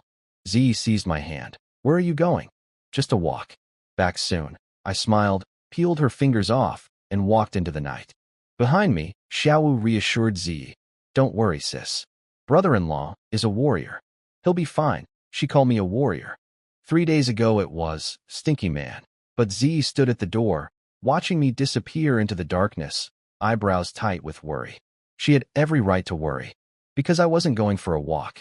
I was going hunting. And this time, the prey wasn't wolves. The night was black as ink. I crept through back paths toward Zhao Manhu's compound, repeating crossbow in hand, murder in my heart. Look, I know what you're thinking. Yue, you were a med student. You took an oath to save lives, and you're right. But that oath has a footnote that says, except for people who plan to slit your throat, steal your money, and rape your wives. Pretty sure that's in the fine print somewhere. I reached his big house at the edge of the village. Before I even got inside, I heard a woman screaming and crying. The kind of scream that makes your blood freeze. Then it stopped, and a man's voice laughed. Your woman's pretty fun, Tiger Bro. So what's the plan? That was Chung Lang. The outside thug Meiyan warned me about. Then Manhu laid out their brilliant scheme. Sneak into my house at midnight, cut my throat, steal all my silver, and, I'm quoting directly here, try out my wives. My vision went red. I kicked the door open. Both of them nearly jumped out of their skin. Before Chung Lang could even process what was happening, I put an arrow through his stomach. He screamed. I put a second one through his skull. He stopped screaming. Permanently. Manhu tried to run, but his leg, the one I'd shot a few days ago, was still busted. He hobbled about 3 steps before I put an arrow in his back. He face-planted and started crawling, clawing at the dirt like a dying cockroach. I walked up to him. Arrow aimed at his head. Next life, try being a decent person. Please. I'll give you my woman. I'll give you anything. I pulled the trigger. Then I sat down on the floor because my legs stopped working. 2 bodies. Blood everywhere. I just killed 2 men. In my past life, I was studying to save lives. Now I was taking them. My hands were shaking. My stomach was doing backflips. But these 2 had murdered, stolen, kidnapped, and terrorized innocent people for years. They were planning to kill me and assault my family tonight. If I hadn't come here, Ziyi and Xiaowu would have woken up to knives at their throats. I made peace with it. Mostly. Then a woman stumbled out from a back room. Face beaten, purple, and swollen. I nearly shot her out of reflex. She saw the bodies, collapsed to her knees, and started kowtowing. Thank you for killing them. They murdered my entire family and kidnapped me. Her name was Ma Dongmei. Manhu had slaughtered her relatives and kept her as his personal prisoner. The screaming I'd heard earlier was him and Chung Lang. Using her, while planning my murder. These guys were multitasking their evil. Help me bury them, I said. Manhu's house was conveniently located at the village edge near the mountain. No neighbors for hundreds of meters. I pulled out my arrows, evidence disposal 101, stuffed both bodies into sacks, and hauled them up the mountain. 2 trips, because these idiots were built like oxen and Dongmei had the strength of a wet noodle. We buried them, cleaned the blood, and erased every trace. Then I gave Dongmei some silver coins and told her to start a new life somewhere. She looked at me with dead eyes. I have an O1. Nowhere to go. I left anyway. Walked about 50 steps. Couldn't shake the guilt. Turned around. Found her hanging from a peach tree. I sprinted over and ripped her down just in time. She was sobbing. I have no family left. Living is pointless. Well, that settled it. Fine. You're coming with me. I'm your family now. She hit the ground kowtowing again. I'll be your ox and horse forever. The livestock collection grows. I now have 2 oxen, 3 horses, and a carpenter. My family is basically a farm. Then she covered her chest with one hand, looking nervous. If you want me, I'm willing. But my body right now is WHOA. No, that is not what I meant. I waved my hand so fast I nearly slapped myself. I need you to go to the village chief's house and tell him Manhu disappeared. Her face went from terrified to confused to relieved in about 2 seconds. She ran to the chief's house, put on an Oscar-worthy crying performance. Manhu vanished. I'm scared alone in that big house, and the chief was standing there scratching his head, trying to figure out what to do. when I casually strolled up. Just a normal guy. Definitely didn't just bury 2 corpses on a mountain 20 minutes ago. Nothing to see here. I played it perfectly at the chief's house. Oh, my shack is too small for all the new people I brought home. Any empty houses available? Ma Dongmei. Right on cue. Piped up. Mon Hu's place has lots of rooms. He's not home anyway. I pretended to hesitate. I don't know. Mon Hu and I have history. He won't be back tonight. It's fine. The chief shrugged and approved it. Beautiful.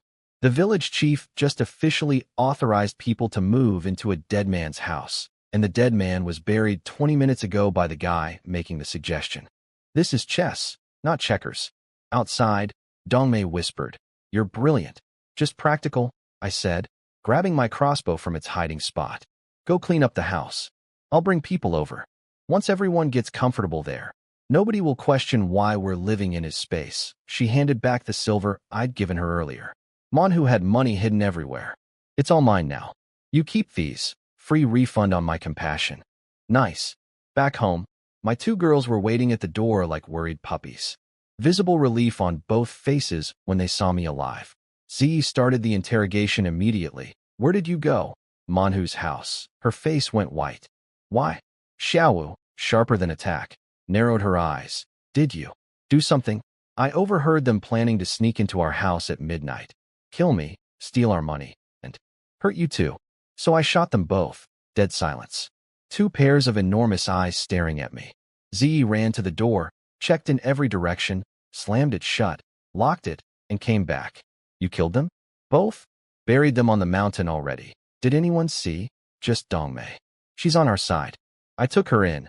Xiaowu processed this for about 3 seconds, then said, Good. Now we can actually sleep at night. This girl. No moral crisis. No hand-wringing. Just pure pragmatism. The man who wanted to assault us is dead? Great. I can finally relax. Xiaowu is terrifying, and I love her. I settled the craftsman at Dongmei's, Mon Hu's former house, and came home. Ziyi washed my face, wiped me down, brought warm water for my feet. Full spa treatment for a man who just committed double homicide. The cognitive dissonance was something. Then bedtime got interesting. Xiaowu was standing by the bed looking fidgety, grabbing her clothes, not making eye contact. Was she embarrassed to sleep next to me? I offered to find her a separate room somewhere. She bit her lip but couldn't say what she wanted. Ziyi read the situation instantly. She's scared.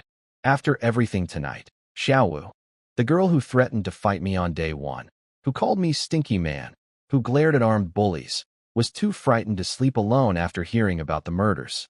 Let your brother-in-law sleep in the middle tonight, Ziyi suggested. Xiaowu wanted this so badly but couldn't ask because I'm her sister's husband. She just stood there turning pink. Ziyi doubled down. When you're old enough, you'll marry him too anyway. We'll see about that. Xiaowu dove onto the bed and faced the wall so nobody could see her burning face. I climbed into the center position. Ziyi blew out the lamp. 2 beautiful women pressed against me on either side. The bed was so small that when I tried to move my hand from my stomach to the mattress, it landed directly on Xiaowu's butt. She jolted like she'd been struck by lightning and nearly launched herself off the bed entirely. I yanked my hand back. Sorry. Accident. Completely unintentional. I swear. I spent the next hour lying perfectly still, terrified that any micro-movement would result in accidental but contact and a sister-in-law-shaped hole in my wall. Eventually exhaustion won, and I passed out. Morning.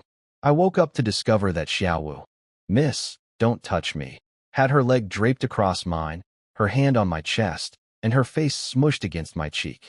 An MY hand had somehow burrowed under her shirt and was gripping her undergarment. She woke up, realized the situation, and her face achieved a shade of red previously unknown to science. Neither of us mentioned it. We will never mention it. It didn't happen. Moving on. I sent Fuxing and the cripple to help the brickmaker find a good spot for a kiln, then took the sisters out to measure the empty lot where our new house would go. Back inside, I started doing math, length times width calculations for room sizes, layout planning, the works. Proper architectural planning using formulas from my past life. Xiaowu sat down next to me and just watched me work, staring, not blinking. Brother-in-law looks really handsome when he's concentrating. I could practically hear her thinking it. Ziyi brought ginseng tea and peeked at my notes. What are all these symbols and numbers? Area formulas. Length times width equals square footage. So we can plan exactly how big each room will be. Both sisters stared at me like I'd just performed witchcraft. Math equals magic in ancient China apparently. Then Mei Yan's voice outside. Dr. Yi, you home? Z opened the door. In walked the huntress, hips swaying, waist impossibly narrow, chest impossibly not narrow. My eyes went straight to the area where I'd performed emergency medical treatment on the mountain. I swallowed hard. What can I do for you, sis? Mei Yan asked to speak privately. I followed her to an empty clearing, fully expecting a medical follow-up about her chest situation. Instead, she hit me with, "Did you kill Zhao Manhu and Cheng Lang last night?" My soul left my body for approximately 2 seconds. What? Me? Kill someone? Who could possibly? I saw you carrying the body bags up the mountain. What? She'd been out there watching? She went to check on Manhu's house because she was worried they'd attack me, and instead witnessed my entire murder and burial operation like it was a late-night nature documentary. I dropped the act. Yeah, I killed them. They were planning to murder me at midnight and assault my wives. I don't regret it. She nodded slowly, then said something that nearly gave me whiplash. Cheng Lang has 2 brothers back in his village. When he doesn't come home, they'll investigate. If they find Dongmei, she might crack under pressure and rat you out. Then you get your head chopped off. Okay, valid concern. My stomach tightened. Then I played the helpless card. Oh no, I'm so scared. Please help me, sis. She looked at me dead in the eyes and said, let's go kill the brothers too. I'm sorry, what? They're scumbags just like Cheng Lang. She continued, cool as ice. Everyone in their village hates them. Killing them is a public service. This woman, her husband died 2 days ago, and she's volunteering for a double assassination mission like it's a Tuesday errand. The huntress is built different. If you say kill them, we kill them, I agreed. Tonight, after dark, old banyan tree at the village entrance. Just us. Tell nobody. Not even your wife. Deal. She walked away. I watched her go. Her hips were doing incredible things in the morning light, and I felt both attracted to her and slightly terrified of her, which is apparently my type now. Back to normal life. Fuxing found a good spot for the brick kiln, river clay, and fine sand near the western stream. Liu Yaoan was already planning the operation. I told everyone to start immediately and promised fair wages. Little Tao Dao, the carpenter's daughter I'd rescued from the roadside, bounced up to me. Master, what should Daddy and I do? Did you eat? Sister Dongmei made rice porridge. I ate 2 big bowls. Her eyes were shining. 2 bowls of porridge, and this kid acted like she'd won the lottery. Yesterday, she was begging for half a bun. I told her dad to explore the village and get settled. Patted Tao Dao's little face. This kid was growing on me fast. My wives were waiting outside, looking nervous. The second I appeared, they pounced. What did Mei Yan want? Is it about Manhu? Did she see you last night? These 2 are too smart. They'd guessed the exact scenario from one private conversation. I smiled casually. Nah, she wanted medicine for a private itch problem. Both sisters visibly deflated with relief. Oh, that's all. Sorry, Mei Yan. I just told my wives you have a rash. You'd kill me if you knew, but it was either that or she's helping me plan my next double homicide. Then old Huang Manchong came trotting over with something in his hand. I looked closer and almost did a spit take. Another ginseng. Slightly smaller than the last one, but still easily 20 to 30 years old. Still worth an absolute fortune. Hey kiddo, want another meat lump? He grinned. Does a bear want honey? Let's talk inside, I said, dragging him through the door before he could show it to anyone else. He held up the ginseng proudly. How about 9 coins this time? 1 less than last time since it's a bit smaller. 9 coins. He discounted the priceless miracle medicine because it was slightly smaller. He gave me a volume discount on ginseng.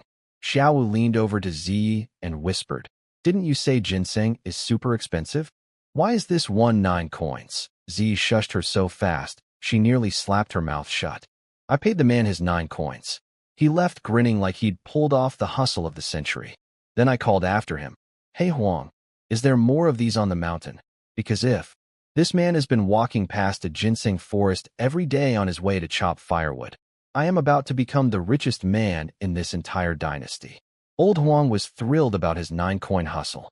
I told him to bring me every meat lump he could find, but keep it secret, stuff it in his waistband. don't show anyone, and dig up all the roots.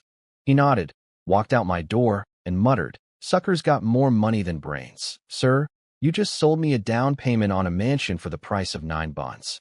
But sure, I'm the sucker." Z examined the ginseng like a jeweler inspecting a diamond. "This could sell for several hundred coins at market, right? At least. But we're keeping it. We'll drink it as tea." Both sisters stared at me. A year ago, several hundred coins was an impossible fortune for them. Now I'm saying, nah, let's just eat it. Their reality has been completely recalibrated in 3 days. I grabbed the repeating crossbow, loaded 30 arrows, and headed for the mountain.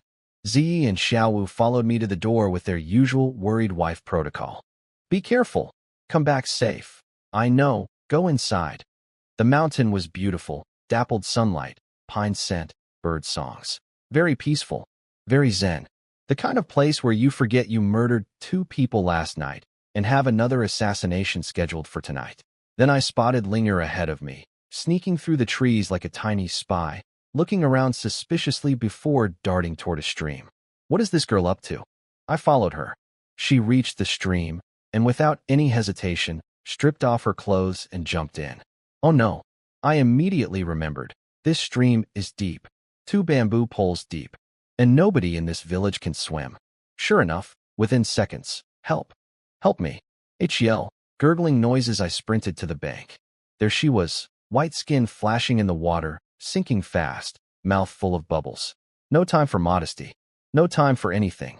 I ripped vines off a nearby tree, tied one end to a trunk, the other around my waist, because unlike these ancient people, I actually know how to not drown, and dove in. I grabbed her hand and kicked off an underwater rock to launch us both to the surface. Gasp! The second we broke the surface, Linger went full drowning person panic mode. She wrapped around me like a terrified octopus, arms locked around my head, and shoved my face directly into her chest. I could not breathe, not because of the water, because of the boobs. I was being suffocated by the very things I'd been trying not to stare at for 3 days. The universe has a sick sense of humor. She was gasping and heaving on top of my head while I frantically grabbed the vine and towed us both to shore with 0 oxygen and a face full of situation. At the bank, she finally grabbed some grass and let go. I grabbed her butt and legs, medically for leverage, and pulled heaved her onto dry land. She crawled on all 4s, coughing up water for a solid minute. Then she looked up, saw me standing there, and threw herself into my arms crying. "I'm sorry. I didn't mean to almost kill you." I held her at arm's length and looked down. "Linger, if you don't put clothes on in the next 30 seconds, the whole village is going to see your butt." She looked down at herself. Maximum panic. She slapped her hands over her body, which accomplished approximately nothing given the surface area situation, stomped her foot, screamed, "Stop looking," and sprinted into a bush to get dressed. I definitely looked. For safety purposes. Had to make sure she wasn't injured. Very thorough medical assessment. 10 out of 10. She came back out, fully dressed, absolutely mortified. "Your clothes are soaked because of me. I'll dry." "Why were you bathing here?" "In water that could drown an elephant." All the shallow spots had people. I thought this part wasn't deep. And, wait, were you spying on me? If I hadn't been spying, you'd be dead right now. She had no comeback for that one. She offered to dry my clothes and led me to a nearby cave. She built a fire like a little wilderness expert. The cave was damp and cold, and I was soaked head to toe. From a medical standpoint, staying in wet clothes causes rheumatism. Very scientific reasoning. So I stripped down to my underwear. Just me. In a cave. In my underwear. With a teenage blacksmith girl who was blushing so hard she could have heated the cave without the fire. Somewhere out there, Z was telling Xiaowu I was gathering herbs on the mountain. Technically not wrong. I just hadn't started yet. Linger glanced at my body and looked away so fast she nearly gave herself whiplash. Ears pink. Fingers twisting her clothes. Head aimed at the floor like gravity suddenly tripled on her neck. I stepped closer. Do I look like a caveman? And no, one more step. Then what do I look like? She backed into the cave wall with nowhere to go. I didn't look closely. She snatched my shirt and started drying it over the fire with the intensity of someone defusing a bomb. I sat down with my pants and started drying those too. 2 people, 1 fire, minimal clothing. The cave was approximately 10,000% more awkward than any situation in either of my lifetimes. To her credit, she changed the subject. Bandits are coming in 4 days to collect grain and kidnap women. I'm scared. That killed the mood real fast. The memories from the original Yi Wei's brain flooded in. These weren't petty thieves. These were monsters. When they raided villages, they'd kill people to establish fear. If families hid, they'd burn houses and crops, then hunt survivors through the mountains. Captured men got their hands, feet, and tongues cut off, left to bleed out. Women got passed around dozens of bandits until they wished they were dead. Wolves were teddy bears compared to these guys. Don't worry, I said, thumping my chest. You've got me. She looked up doubtfully. I promise you'll be safe. She studied my face, searching for any trace of bluffing. Whatever she found there satisfied her. She smiled. Okay, if you say so, I believe you. Then she glanced at my underwear. Her knees snapped together. Her heartbeat was probably audible from space. Take those off too. I'll dry them. Excuse me? She handed me the dried shirt to cover up with. Your pants aren't dry yet either. So there I was, standing in a cave, using a shirt as a loincloth, while a teenage girl dried my underwear over a fire with trembling hands and a face the color of a tomato. She handed them back without looking. Put them on. Fast. I dressed at world record speed. We put out the fire and headed up the mountain. Normal. Totally normal day. Nothing weird happened. Moving on. As we climbed, Linger kept looking around nervously. My sister-in-law said the wolves fled deep into the mountains. Looks like she was right. No wolf signs anywhere. Good news for us. Then a rabbit popped out of a bush. I nailed it with the crossbow. One shot. Headshot. Got it. Linger ran to grab it like a retriever. Then a wild chicken appeared. One bolt. Pinned to the ground. Then more rabbits. More chickens. A fox. I was racking up kills like a video game speedrun. For rabbits, 3 chickens, 1 fox, and we barely walked 20 minutes. Linger was baffled. Why are there so many animals? My sister-in-law said this area was hunted clean years ago. Then it clicked. The wolves retreating into the deep mountains had pushed all the small game out. The ecosystem had reshuffled in our favor. The mountain was basically a free supermarket now. We were both carrying so much dead game we could barely walk when Qin Xiaolong, Mei Yin's annoying little brother, came stumbling down from higher up the mountain. He looked rough, face scratched up, right hand dangling at a wrong angle like a broken branch. No game on him despite supposedly hunting all day. And he was limping. He glared at me. Obviously. What happened to your hand? Linger asked. Nothing, he grunted, walking past us. Then he paused and told Linger, there's a tiger up there. Come down with me. Now, a tiger. He'd run into a tiger in the deep mountains, lost all his game to it, and dislocated his hand escaping.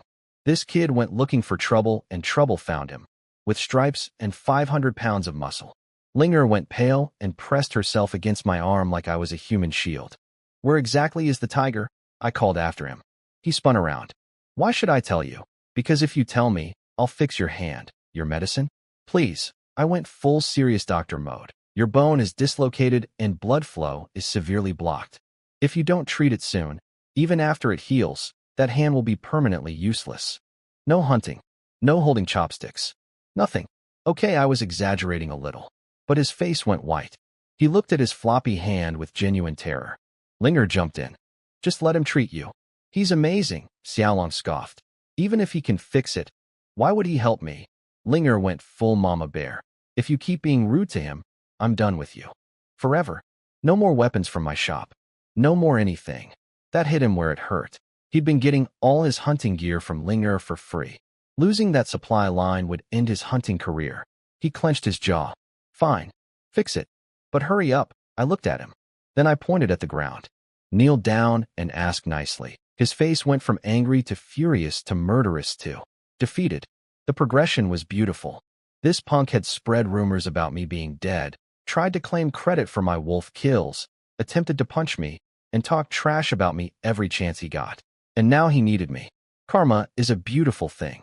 And today, Karma's name is Yi Wei.